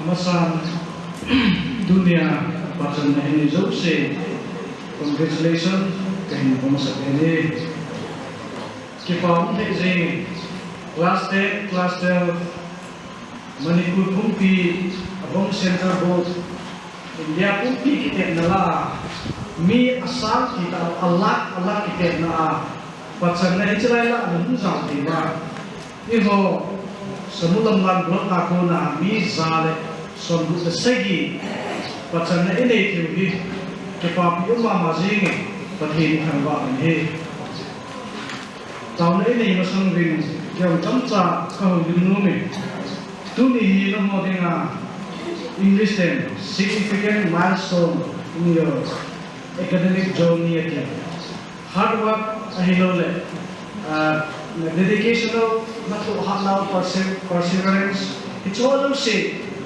dunia ni it's all of say aga imu wacilaya KSO langkai ho happy na kipana kita program tu kita ai pun he ti no ho zo si sa ta hi jin zo na ki ham bon na zong le na pa tho na sa le chung che wa kipan tu le pa cha ka sa ta zo i be he enjoying kamta izata be imasang ba officially ta ho nawa ma ma ma jeng party ho nuti ho officially ta ho no hinding dan ei hilovi ka le he commanding dan ei hilovi ke party umma ma jeng hamtha kisama ma jeng he ken lo ne ha se no me enjoy di pilala me asai kalum to pata khachu thi nahi khu manding ti pas kalum to khama ma jeng khangdo hi ihin ko hi sakani jong ama no lai ta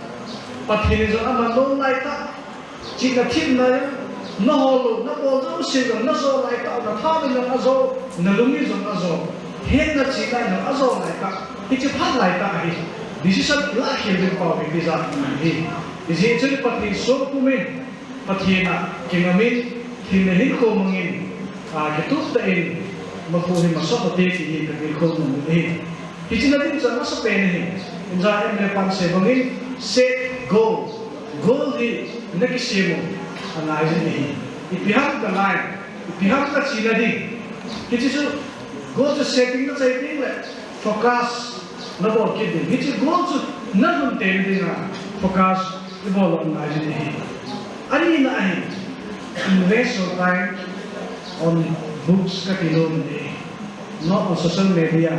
Social media apa semua basic politik, lekam musimna, ahilo le, knowledge online, part invest volunteer ini, now they ho, kerja kau nunggu ini, cepat le, atum nanti nak kasih nunggu macam, thing with pencil ketilom, itu nunggu sewa pencil tak notebook, pen itu le pencil kita ujung mahir, ilunga izil do, itu nunggu sewa kelas tak apa, hari lahir tak apa. It's easy to ihen how to pencil itu untuk kehidupan kita bisa update yang kita ketemu mungkin patien tu anda semua ini masa penin Jeremiah bukan dilaku John som nak di kesim laku ini Jeremiah bukan dilaku John som nak ini itu mesej ini nangho dia ketilgo nocu kinbo ke Satu sahaja, hausa dia ketilgun, kunung dia nak kita mau, musuh dia ketilgun ho, pathin tak tilgun. I have a plan, a perfect plan, a plan to prosper you. Adini, pakai pathin ni ho tu sidingin, dogon plan na isu ke ini masa pena, ini jiwen keting sai ini, ani na ini, tuci, proverb bungtum. Jangan cuma jangan segitu, singki ini. Gunsunale kita anak hasudan, hibui on ki ong nan na lungila lekha ki subangin ziluni chuti bol na chun pathin le mihim na lung thei sa ding hi na lung thim pum pi pakai ta sanin he na ne ke ki son pi dan na bo chana pakai ke do in ama lamdi ne hin nan de ki chan chi sa dan pakai tu ngai jin ki gi lo bol du boli go hi pathin ta thei bu gan chỉ là thiên lễ hồn nào ấy mà hết là mấy mẹ cái số lượng cái trang trị sản là mình bắt cài à cái số một cái thiên gôn bắt cài à cái độ này cả có thể đã lồng để sản mình hi đi xây độ lồng để hi ở đây là James Jacob đúng khắc trang thùng trang là cái sinh độ lồng này nó là chỉ nó là Hassan ôn lệ ít lâu hiện lệ không sẽ lâu hiện là cái gì có thể hiện là thú ngàn chút thì lệ cái tình hi if any one of you lack wisdom, let him ask God. Hết là Hassan, in bài của thiên nhiên thùng ti, Proverbs buka trang segi. The fear of the Lord is the beginning of all wisdom. I know the knowledge. Pakai kim kiti hết là giống se cepat lah abun pilih. Di situ pathin game pumin goals kisah nahitin pathin itu buat ki hobi pathin jinga tidak begitu. Pathin so kumin kau so mute di na beho makua tidak cuma menung hingga tu in pacaran ini jauh se. Ibon sampai kita nak cepat tidak begitu. Pathin nak keman langsung pina tahu ini. Bon jangan tidak bilang tu nak cepat.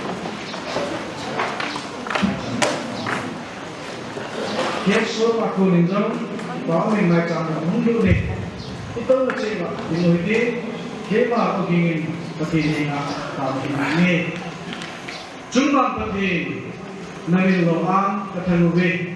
Aji sebagai mi asal asim Allah kasim kita nak keho Samulamlan blona naute hijab pilih pakai pacar nasan tak nahi pia lodin nahi jalin nangma coy anda thamba nahi ini jumlah naute ho sin pakai thohat ta bon thon pakai lekha insinwa exam in bolwa lodin nahi lehi nangma abao pakai apa thona agun chuna nehet pia lodin simen amho zamin jong ma ka thamba ni pakai amakho bahi nangma hin pu hojilla fatte hin bulan dunia pacan na ane hi lodin na kalbi ahya lodin na ste aba akal be na hi nadi fatte bul ki nahi ka ta hi jam the na pi fatte na pi china thit na pi pakai na thupa ka simbol ovin nangma to ba mi chan cha ana nei hi ka hebi kaluma umuni ka ki pa hi di siapa kaya nama, ama orang kihen kau pilih dengan, alun kim suci bang ngapa nilang, setelah nama kisah doa, di situ bon mazau siapa kaya nama amsna seha Allah, nama cina cina nakya, lodi nakya ini, nih nak kau nih, pakai juga ada dunia naute hijab awal, nikukan deh, pilih tak angiwa, official name tak angiwa, kagam semua, kanam semua Allah zala siapa nama, kalham semua Allah zala kisahnya, leh tak amnadi. Pakai buat ini, nih nak kata ini. Pakai apa nazar lohin nanti, apa nazar ya, lohin apa bana ini wa, cina tim ahon nazar sewa, nama angsun ini belwa, nama angsun ini tu debole, nama pakai naku nasuna, apa ahon ini ya, cina tim na dan pergi zakat tu nazar se, nasan siapa tidak boleh kata ini. Jangan pakai tu ni, kita pun apa itu. KSO Samulamlan blok jauh si jalan lo, nabi lo pikir manfaat ni. Lampai panik pisir ni lang makan manfaat we. Kantau saya na, macam saya na pakai. Kita asal nabi asinlai ho, kilai kom na ho pakai. Kita kom na, kanam tiu, kanam snow, sentuh sempahin dari mangsain tinjau ni yang kata ni. Pakai duri kuah, kita bawa lo ni lagi, kita besi lagi. Nang makan manfaat we. Sesuatu na angsun na mai camam. Kahit dito ini, kapatid isi mai cami, kapu Abraham, mai cami sih kumpul itu ayin ting, agitam tuya na ansura ahunga, naman nasapya, alay cap iho, nasupulit ibongi, isi mai cami dipakai, agitam tuya na ansura ahunga, kanay cap iho, pakai na am sunga ka thu te ho nei mo ti sa na ding ri nei sa ti ne ti na ko te na ka ham ni pakai na so kwan ka ti na ka thu pin dam te na ka thu pin si na kim na ka thu pin lo din na ka thu pin ti cho no se e so mo so pi ni ti e han na ko nazare ji so sa ni ka ta ni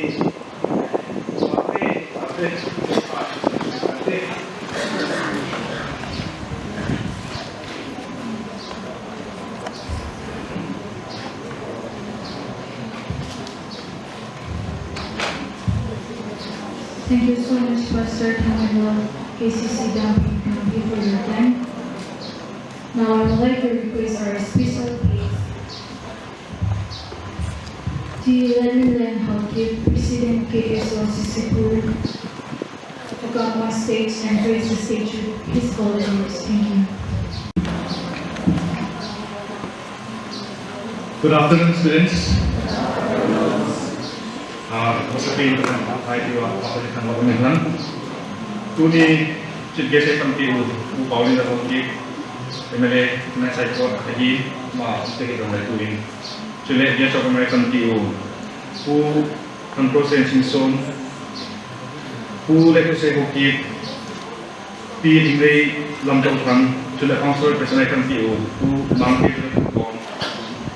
Kutul, sa po, Felicitation pos dunia dalboy kundi Felicitation sakatan kongki tangkan mate Felicitation doreng kong tadi Felicitation boy kantiu dingin cong sa sana nula pate yang dalam dunia logina pasan tadi ini sih kau semua sih cuma jangan salah yang boleh duri KSO Sampur district present ni na effort kan saya beno mentuni hi adi class ten the now hi it is ham ki equally cuma hantar and we it's all because of your hard work dedication and perseverance again to I came to prove men say just the beginning milestone tam tam na lai baba na so ni mele ko na sai ta in tu kita mungkin kaya council mata bang ko sai nang ke ring ni so tu lai kan ko nujui information technology mang kita in Masang like 15-20 years back to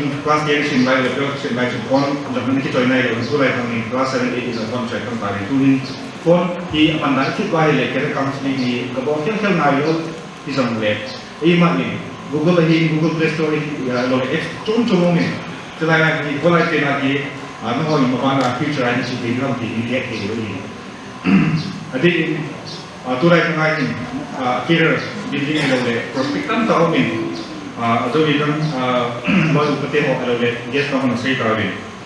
Ima itu ni aktif ima ini kan kita mengkaji. Turai kami pun ima ini yang tu ngai tu ima ini tu ikan so kalau 11 12 sini orang orang lain ini bantu orang orang graduate course ni jadi ini. Bang question katakan kita macam how do you pursue arts lah orang bisa arts nak orang diket ngai science lah orang bisa kita orang diket ngai kita commercial ni. Lokti le Kelas dia kita saya hamdan, wangan ikut kita siapa ni, kita yang mana ni. Jadi kalau mau pintu, which yang interest baru, what are you capable of? Nangin pian, na hobby tu saya pian. Nah, kalau le, traditional subject, kalau kita cukup raya di, kita kena ikut. Ehor, again, Dampi, pol science, history ni masangin, kan join ni lalu, arts ni.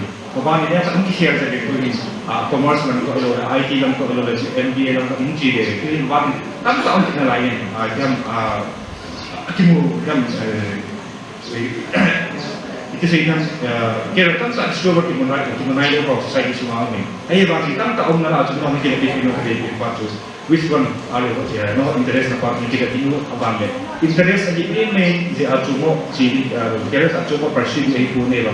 Are you capable or no? Sama kira na. Master tu tidak abang kira kita na cuti ni dengan kan desa ini. Kau tidak wajib. Ini kan tahin kira suci tu Lam kol kisu ngabele tun MBA elo le master chai elo le MA chai pantukan botol le nezo tang sa ongding so ni bisian tele due to lack of opportunities na hinani so na kera to hills usong ani moment tu ino hoy tang ta ba na yin na nei ri chi sei pa mo wan tu jang lai um nau dang pi le si samulang dok ni ya so ke de pi meri ko ama bang chun le kha an sim sang ko ni sang le tu la ya hin boxing an chidi jam le sports an chidi za ka jam at least minimum graduate na no get na ni I really go for silver sports civil service and adang ni sang le lo ke la tu la ya hi graduate na hi graduate ke la wa master jam ko ni ma la hi ko ita bang sports an du mai le lekha elo da art la ke thang ai sai da ke thang ai elo le doctor elo engineering se ke thang ai ko nang ma elo ka se ko nang ma interest the capacity the opportunity that things like so nang ma lai lai kan se ju pa su kan de se ni sa bang chun ni society su ngai ni ke te tam ta amen ramni last one chun Mr. Gogo Hangsi and Gogo Hangsi and head human ma ai sala church brothers captain ni ma hi ya jang village lam kai KSO Chanpuri tu chunga ai champion na na chunga lo pi te in vai na kini kita bang chun ko player star kam ta ni adi in ABT ni kam jo ni pasal lang ho ni football ai chanu mo ni ai ba min ko the ngai min jo ka se ba min na bo ngai ke bo lo lo le football ke ni kam ta ni ta bi football la kan man chun ga mo tao ni ti ya lo ai ma ke ta bol ki da ni ai ma ke ta si ki da ngai ni tu hin jang starting ta ini so ta bang ko icon ta hi kita bang chun pi chong chong ma kan ram pi chong chong dang ini instrumental na chong tera si te ero la kan sports and si te medicine sto alo le engineering ta kala ka chi ai le ni ma capacity ma interest chi di sa be se ko ba kam zo ki Chanpuri si ki di jong la ni so yun na Samulamlan do di jong la ada no wa kam zo ki ram tu ti suma collection sim di ka dia tam ta nom di udi adi in Chanpuri college di Raven di ke kona elo di ta su sil lang yin tam ta ni di college KSO Chanpuri jong ti bu bedara pun KSO complex ti la office ke ni yang dia elo le kam zo di in barang ko jong nom ding elo software la no nom ding ka ke le nom ding kam ke ko pi kam so na nung tu ding mo ong tung nom bai le ko in hasan na ta sang le di si KSO ki we ti bu bazar na so contact number omi asa ta duina ka nei ba le neng ko te de si pa kan si momentin so ding le tunin KSO Chanpuri district hi now ti hon tang he di wa ka de le KSO tang nai lo ni ti ni Chanpuri district KSO ni block sigi ki ni block sigi la chu Samulamlan ni one of the block ki ni tu ita ma ba na ni ti pa sa le block ta ko de ta ki hon de ni thằng tin hay cũng là chỉ bảo bài để học bài để học thằng tin ở đây thì thằng cũng thằng về đi thì để có lại liên tục thì mới thấy gì thì hóa sa lại kita pernah juga so in education method lagi betul sih pemain kita ini so sedang bangin ansin sangat sering selo ansin event sahin social service and education में माते hele हम politics and lah kain jadi itu KSO film bagi ini nak pressure group bagi ini government tom kita dia ini kita nak yang macam ini pun ketika nak pasal tu tidak pernah kita go vision tu ada tu lagi ada forest environment ada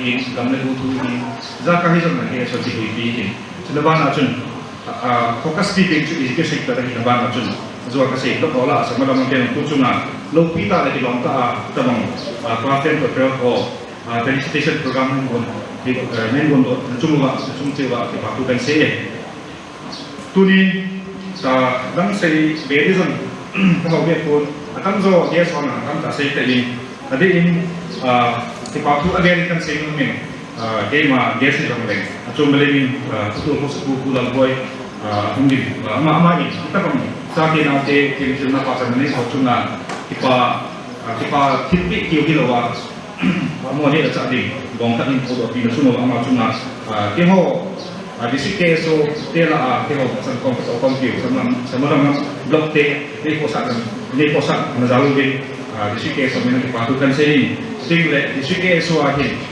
bulan boy kemudian kenapa dan kita member ini untuk pamanah tauin somel kemudian di sini KSO advisor ini kenapa ini azon kasi mabangin mabangin ini kita tak ingin tu di ada itu society bang apa yang mau pilih misal sih kau ni cuy tahu atam zo orang tua lagi kada ni dapat macam demo lalu tam semua college kaji ngah lalu further study aku mesti dulu misal sih kau ni cuy tu lah itu social media ni ini Facebook WhatsApp ni mungkin YouTube ni lalu tu azam ni live also azam ni lalu YouTuber yang video guna nama orang yang masalah jam le. Ada kalau tu lagi di sensitive issue atau social issue di dalam kai itu inti dalam air le. KSO ini koi kekal dengan koi lang kita lagi sudah lagi confirmation lo le. Ima hearsay le. Yang kalau kita izah juga ima status yang lang le ima wall posting le WhatsApp le. Komen mo ko lo dingin condition. Ada di kantor pisau ini tidak nampak kita naik. Terkait dengan kilai le, tidak nampak kita komen masuk ke sini. Ada di bumi Jepang sampai ho kopi boleh ke boleh apa kita nam semua boleh pergi akhir muda ni social media ini social media mana tim mungkin ada apa yang mau pilih tu ada di kat masuk kita tim kita ini pun middle city WhatsApp di grup ini kita sumber kalau le grup ini kalau le grup ini grup macam member akan ini mungkin admin ni punya dia ke jadi le tua di mana government punya polis anu punya pani WhatsApp ke channel ini isin tu tanya kui tengah koi tidak nak koi tanya WhatsApp ni mana ini ni jauh nak kalau le communal sense mana ni kalau le yang itu tu kalau le ni kita tu nanti kalau le tu kalau saya ni amang le sini aku ikut dia le ini tu WhatsApp ni datang tak anjung le holding apa pun boleh follow boleh join ikut dia ajang boina kalau le yang sarkastik tak tu kisah itu dalam kita tu kisah apa lalu mana WhatsApp channel ni join lalu di tu ni sesi tu ni pasal ni ho cuma spelling lalu di mana ni ni na sesi lalu sengaja mungkin tu ni yang sesi contoh tampil di mana district KSO mina tu pin kam sejauh le Samulamlan blog finance pin tu sejauh le program kisah itu tu teh kita Tuman muda CCPur District KSO President dan General ke pengasal ke Patrol Saving pun patutnya saat kirim speech ini ministry tangkan mengamati Presiden SSCA amang luar sampai representative dan suara yang patut dilakukan kau. Now I would like to give a chance to respected Sri Lorin Kong, President KKL Samulamlan Blog. Soal mungkin kan, jika musuh mereka langsung ada jumpa baik di Jun, di kan, bon jauh di hap, kalau ni tu ni, Jun semua ni kan, Jun tak kita le, so apa ni, so apa tu kita lalu sepat ni, kalau ni tu ni, Bisa lalu dia lah orang lalu juga nanti hari jauh sih jenuh ni, jenuh ni, tapi lain. Iskil itu ni kita kan program Felicitation kan blessing prayer. Kita ini susah KSO Samulamlan orang kita tu saya mungkin dah. Tuni program Allah mungkin nas des mungkin jadi di le bila domen yang ber kalau sempat program semua ni hasilnya nama tu batu sebin mungkin le guest of honor itu penting aku tentu harus segala diin sudah let us say skip dia jadi orang bantin Mengilang terus dia senang banting tin, mungkin dah senang person lagi banting tu, mungkin dah transform, senang banting dia orang mungkin dah jika sekolah itu banting, pulau boy, jika family, mungkin dah KSO corner akan konflik tu dan Indian red, bukan mang, napon satu buat, kita tu. Pembawa ke Samulamlan blog ni, orang kita ada bukan sendiri. Mungkin le, saat ni sangat ni mungkin bahawa mungkin le, area Dampi, dan mungkin le, ni di hal telepon, nombor jauh sih cuma di bawah bukan sendiri. Soal tak mungkin saya lalu di contohkan. Mau dia bawa cuma ansing untuk ini le. Itu cuma bawa boleh nanti di bawah ni Ade in Samulamlan di Balutul sungai Balutul ade tunai on lagi. Iza ide iga ada yang berkumpat kuni sungai di education line yang nasi kawan elo le kana simple lo di dam di kami tampil an dijarin di zong le nam hon sun pau supit le Mungkin tunas juga ini kelas dia le kelas per lo di nam hutan di event nama susah ini di pabrik kongres kan sein supit le tu mianang ho kelas dia le kelas per di iza akan kau sino mungkin stitchong tampil nanti tampil nang ho kelas dia le kelas per di itu saya nang ho gal kita nanti ini nang ho gal kita nanti terdicu kelas 10 kan saya elo kelas 12 kan saya jika OCD login na elo le jika timna itu na simna acai na elo in uni kelas 12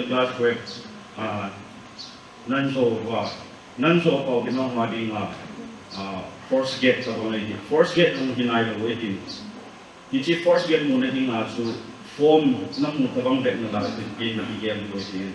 Principle level anang hon na tupitin niyo sila. Emen vision.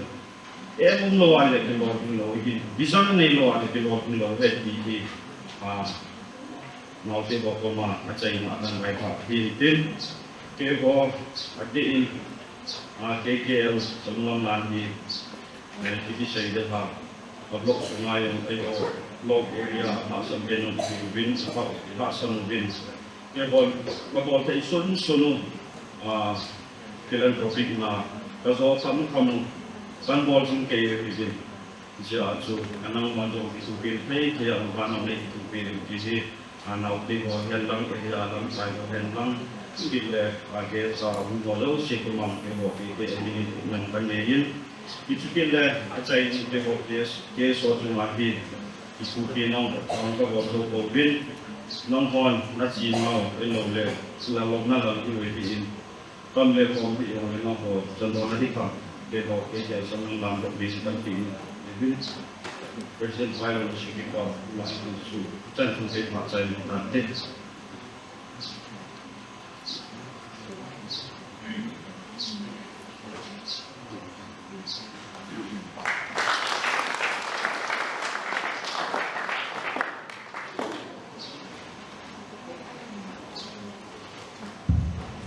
Thank you so much, respected Sri Lorraine Kong, for your speech.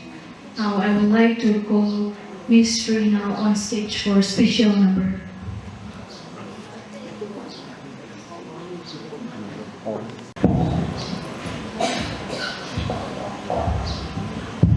Hello. Program at sa inyo lang kitay. Ano boring ba siya po? At sa inyo lang mahito kaya nagsuot-iot sa nasabi din na. Batiin ba sa inyo di pa ni po hito kaya di pa atain silang na-assign nila sa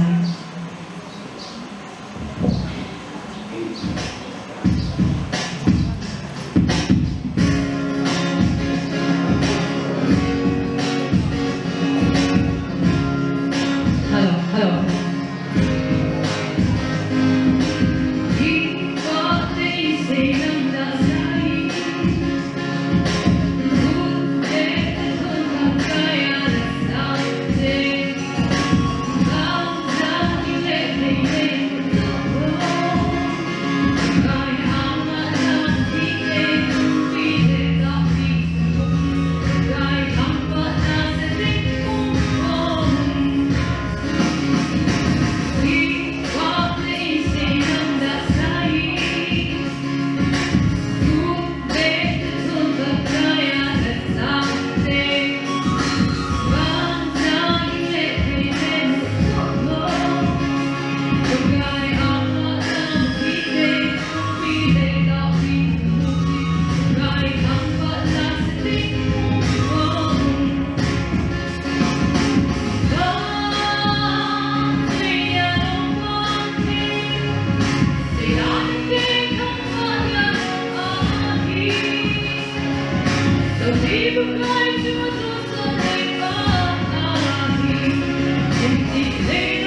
Sila may tayo sa PO, Liz Rina, Hosay, Maswa Kipatro, Sekirobin. Then Pagpante is allocated, VIP, very important person of today's program today. Na, ho so say to I speech na part in the video again.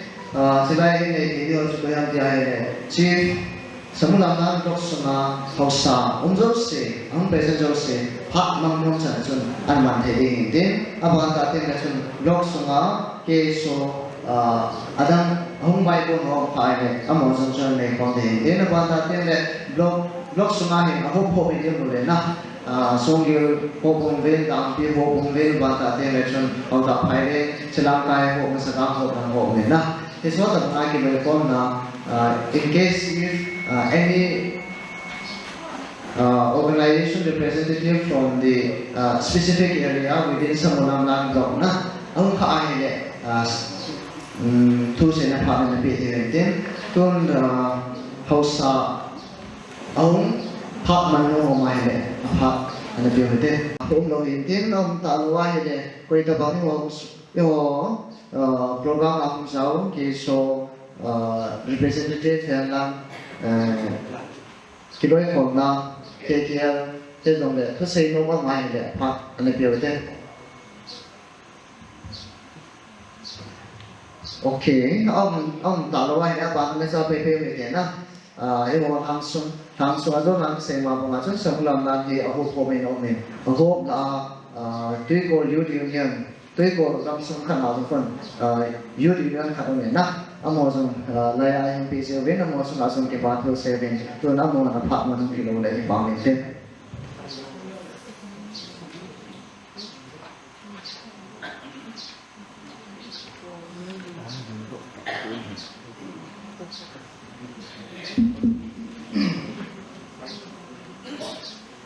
Masakenin puli takinin dan jiwa program itu ada dalam menguasai tayo.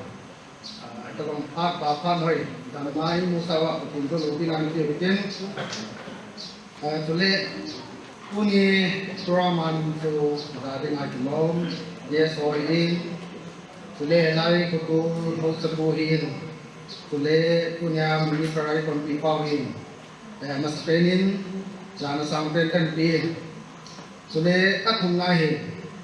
Puni program itu mana boleh nanti orang si student orang si tu mat waktu kan begini.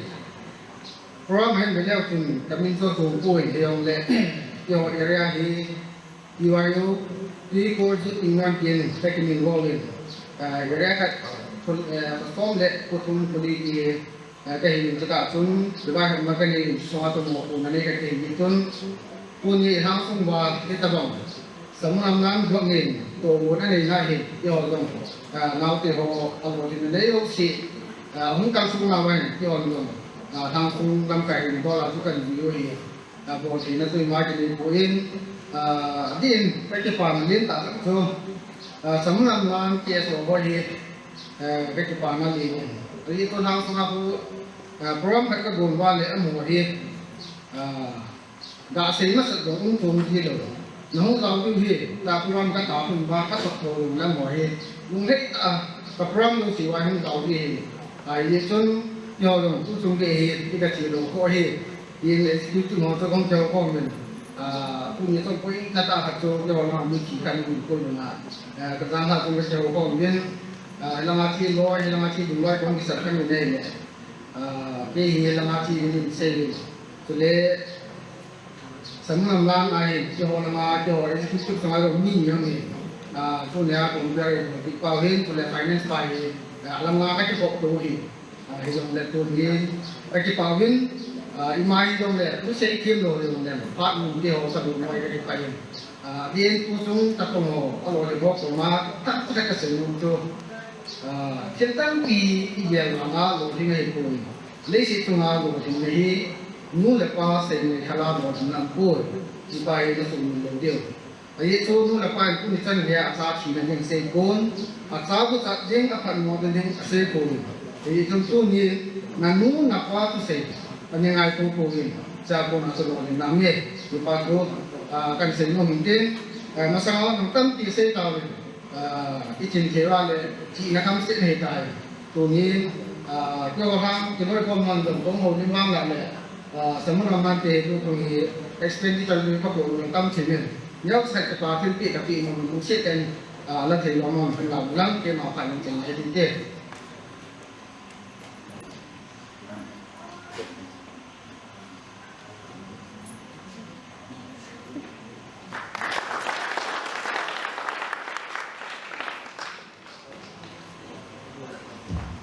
DYU to go Union President ba ngamin to thang ma phat ne la building phat ne la pi kyu heroin telpi neu cha sa ne bo pi ne he amo chunga DYU de chunga ki pa thu seven pun phat ba ne sa ne ten I phat ne hi agai sam tai dia ane pun noi lo de gen kain di mo ben ase chu ibu ime ne de ko min nai ne na 지금 아민 나도가 마서 강강아 합배 대비 뭐 인 합배 되어 있나 그래서 저대서는 포토세션 모델에 되어 있는데 안에 롱하다 대비죠 간 뒷면으로 있는데 또인 KSO Samulamlan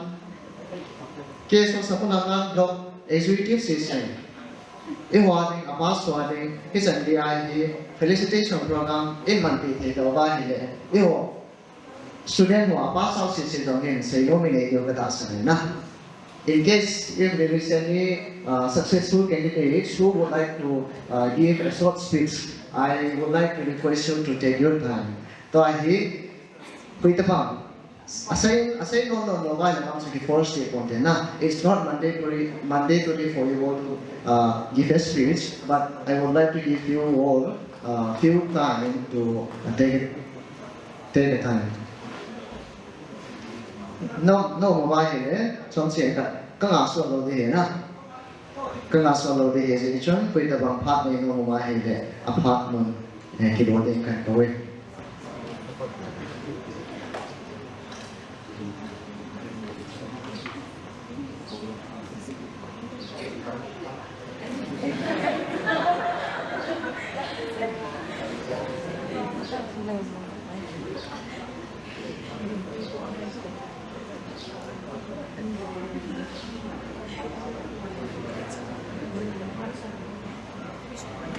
I expect at least one from class 12 student, class 12 representative, yeah.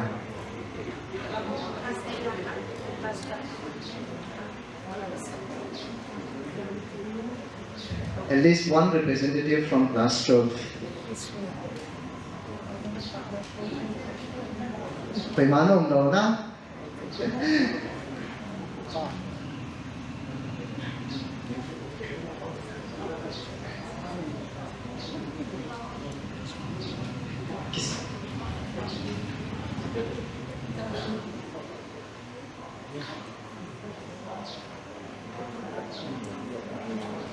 Thật bên không một thì có xem thiếu đi.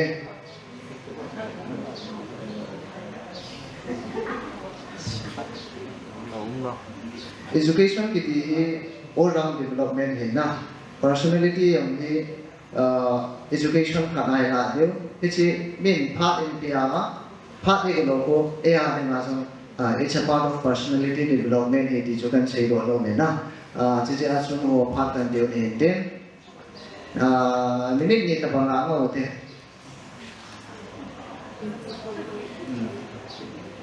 okay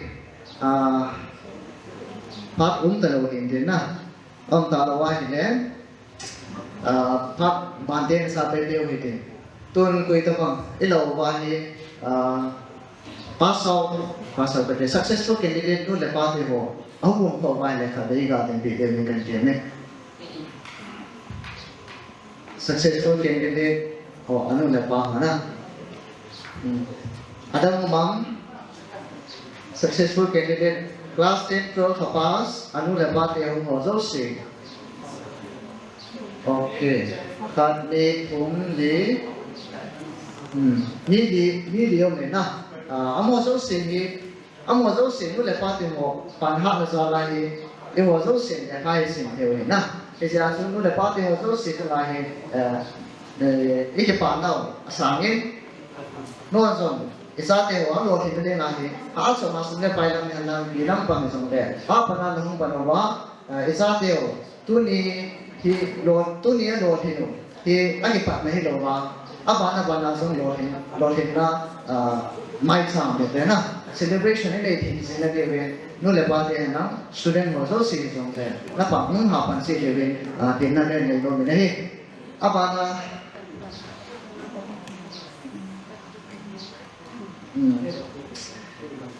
KSO Samulamlan thì ra riêng điều hiện na, ra riêng điều hiện thì dòng này quỳ hiệp thì chú hiện dùng hết mấy thiếu, hiện dùng hết đồ mấy thiếu na.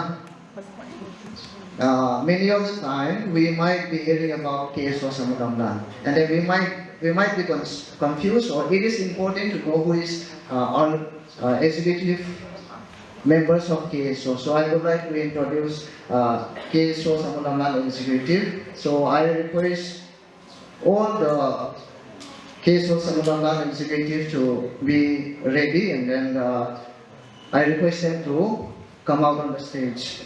Tôi anh ấy nói cần phá gì mà là ngang không thể để bên trên là cái này này. Ở đây chỗ quỳ hiệp thì chỗ hiện quay món na phá thì khi nó lông ta cái màn điều hiện ra chỗ cái dòng chỗ thì cần bỏ lại không? Nên cái hệ thiên điều thì sẽ cần xây đỏ nó hiện đến.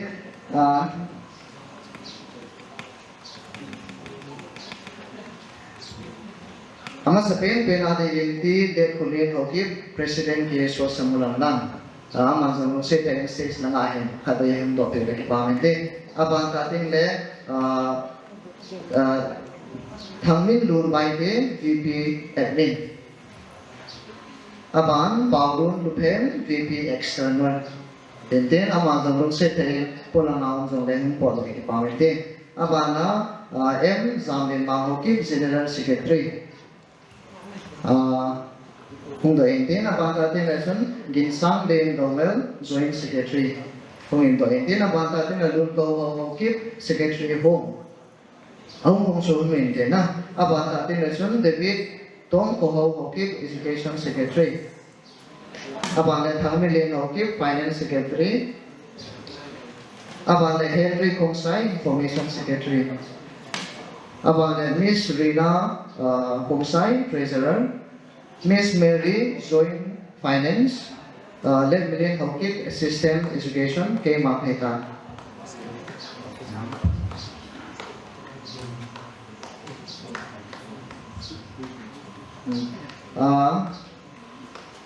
Aban, Anthony Zang Kulun Kongsay, Assistant Education. Aban, Led Million Angal, Secretary Social and Culture.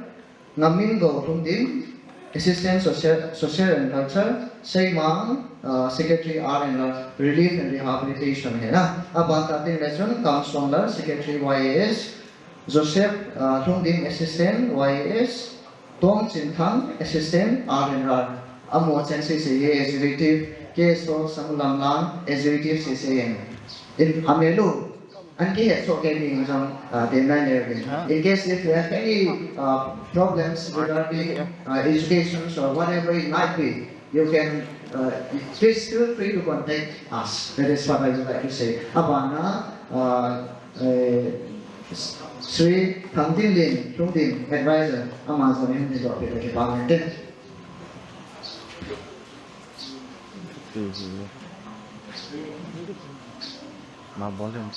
Hame lu he so ke tau ba.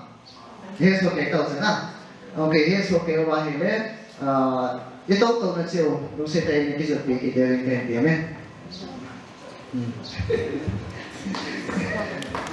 some दिन से ना तुम कब है ना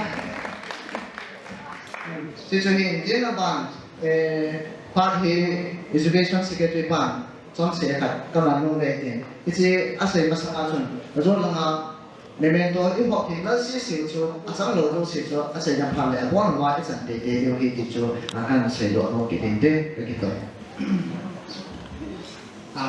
Printing mistake misalnya atau apa begini dan ini memento ni di printing mistake so kita di tak misalnya dia atau kita dan ini nanti memang ni saya kira Miss Karen Kente Mungkin Dampi Village Anya Dampi Village in Management Hijingan Ento Kesalahan Mintin HCIP Dok Idin Dia in charge who say boy okay Pemanfaatan HCIP Dok Ida Pante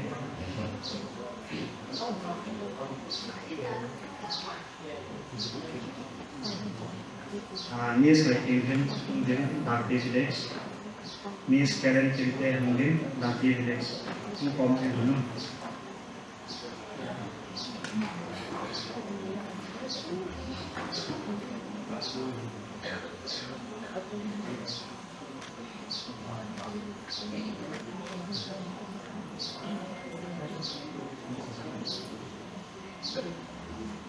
Đang hoạt số và dấu mẹ là số hay cái kỹ thuật sẽ chỉ presenting is that working na ta am kiti yang ka working se ba chini hat kan ko ma kan hat ke ne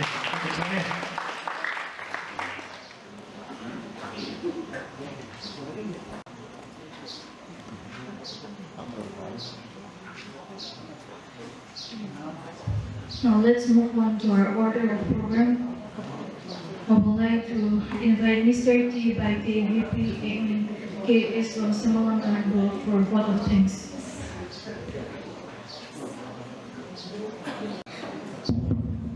First of all, I give thanks to Heavenly Father who has guided us in this moment. And secondly, I would like to thank on behalf of KSO Samulamlan to all the guests and the senior leaders and our teams and dear students. Because of you all, the program is success, and I hope in the future all the students may support KSO Samulamlan, and I hope in the future you too may come someday a leader.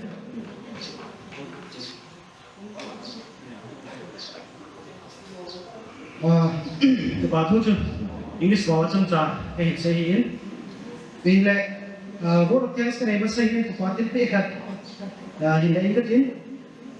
To the blessing prayer, Iman Pio, Pastor Samulamlan, KCC Dampi, Tam he is only KSO Kipana, but Sana Kipana Gelu, but Sana, the Kipaman he, New Santi, who sit in, Pastor to bed on the head.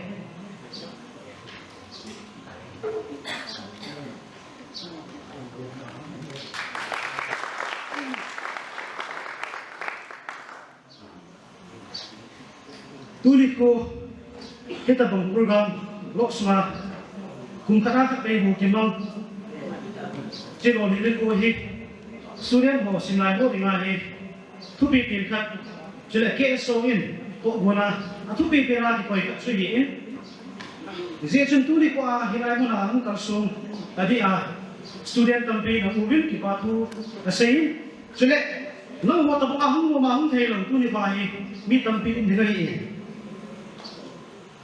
Hilak no hoina wang pawin, uni koi memento exercise oleh. Memento tu just 400, 500 ising but available tu ni hat mengai.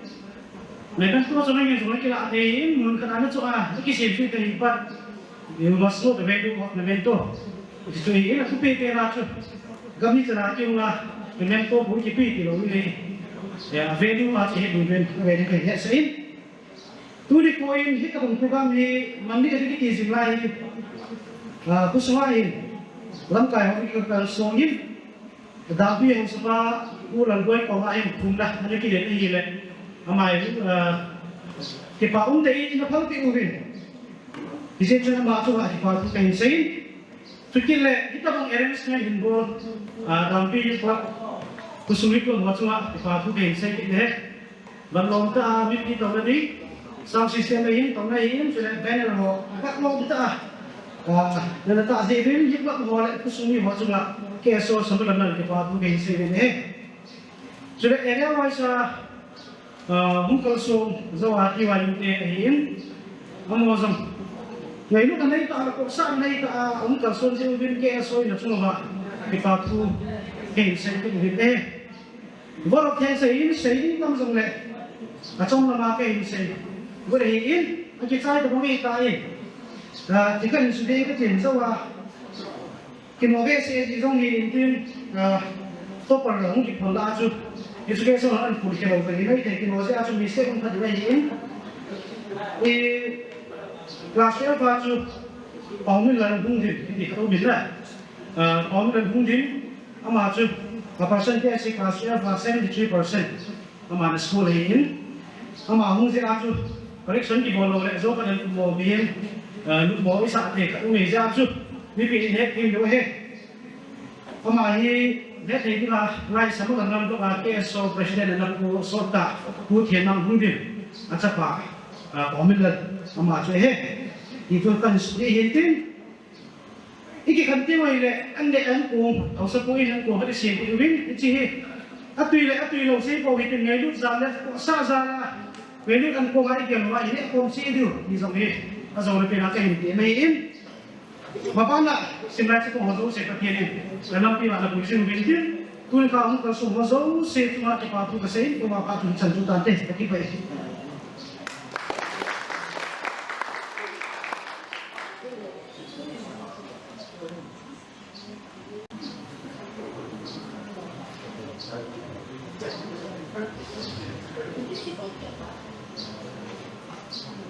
Something yang mungkin punya artis saya pun bukan itu.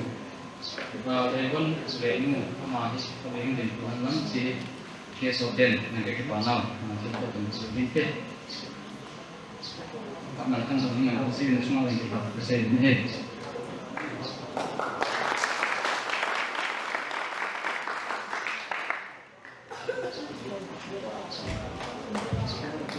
Borong things KKI CCPur VP admin pass maki patro saving apanta tene gifts neo sai bo pi wa president pass maki patro saving ne bata tene tu ni phak a chen na ai na chi zo ki kan kan ne iki kan kan ne photo session ne de che photo session na sa ma sa pen na so guest was no say artist was no say then anike lama sa pen ente abanta te nation guest was executive CC lim anike lante abanta te student was no say to guest was nan executive was no say lim anike la kom delete abanda lim is all that lim anike la nom sa anike la the dai so kan ga say go no hinde kun okay. As we have come to the end of our programs, I would like to take this opportunity to express my heartfelt gratitude to all the successful candidates for attaining the Felicitation programs and all the respected guests for reaching the ceremony. And I would like to wish you all in the future, please continue to shine in the future and all the best in your future endeavors to achieve God's will. It's all because of source of blessing from the Lord and through His guiding, we can come to the end of our program. So I would like to thank God and let us pakai party satu na.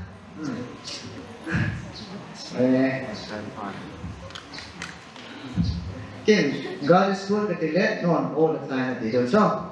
Okay, we can read what the Bible says do. Part about the Sabbath. God is good all the time. All the time. God is good. God is good all the time. All the time. God is good. Okay, God is always good to all of us. Tuan Pak Bante Mesalo ini, it's almost some thing that say no moment. Nah, last moment I say no moment. Jadi dia dah IAS service ni, tam tahu moment. Ya kasihan, asyik doa tam tahu moment. Nah, his father say, ipi siapa tahu, nalor ham kita orang nama dia. For example, if I ask you or if I ask anyone else who is successful in this career or especially in this academic career, what is the secret of your success? The secret of success is behind it. Not only in the What is the secret of your success? What would be the secret of your success? Can any one of you respond to me? Responsible there. Okay. Success, secret of success with young men, especially in academic area, study here, na. Yaka sensu, secret of success here. Yaka team atimana teama, yaka singawa here, in a sami here also here, na. Seriasu, kunong le ilo here, here was to upon I, yaka simai simile teacher, can say government. Then about that, percentage from top second way, third division, second division, paying. Còn nói là phải rồi bôi là dùng nhiều rồi thì số được cả sẽ đó nó cái gì số alo thì tam thì rồi là na series như apa nama saya cả habe fail thì cả na em mà số xin cái na abo cái anh pass cái na số tập bảo situation đó example chơi cái nào đó map from top sa elo percentage from top sa mo ba discourage thì đâu điu mắc to một cái mồi này à cái tiền này chỉ chỉ có mồi là mắc thằng ta có mồi cái mồi thì đang bị vay thì họ focus vào đây về cái tiền này tuân pháp bản tiền là sao được tiền ít chơi mà sang bên special number khả năng cao đấy na special number Miss Reno aman sa pente na sa đâu rồi closing prayer pa natin din yung din ama din ko pedo ne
Thank you so much, Ms. Rainu, for your melodious song.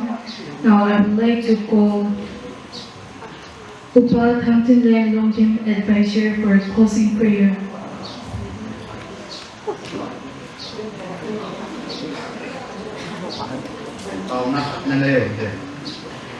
Atung kapatino leilung sin te ho re leilung te ho ki tam ta samovin ban noi le sin tu ka so so min mi tam ta boi sam le Samulamlan KSO ram kai ho le to nei sa kom ba do si lung le pa te ho bi do ni chan ge ka rai tam ta pa ni ki wa chi program te ho mang chai ki ni ma kam ji bi ke pa sin min ro ki kai ni wa he pakai game ni le kami ni ni si kamu ko dia ko het do izong le het anan man do ke ni ni si din tu nya ko bam ke ko tai ko si ni ke pa ni nya do di kan si pakai am sel dam sel ti ke sa pakai kom ni mo bien si program ni sai sa tapi dia wa in ka pun ka sia pakai Kung now may sinful bukan na tema si Hina lari kuma kong iso si hepa boy na hasan sampa ang gawa sera kung kita to bumatin ko ay din ng manay ng ng KSO pakai punya hin as katay balo kasay balo nang ato kito loson ta may solution ay daw kabo ka ko sa hilawan ng mga alunday lamang ko do sosyo KSO Samulamlan dunia mo kenai student job sih kan kan pona mesaj loin tuna ka say kan dinay ay kami kasi pa ke asa sa na mo song sa dili ko into the so Kristiyano na kan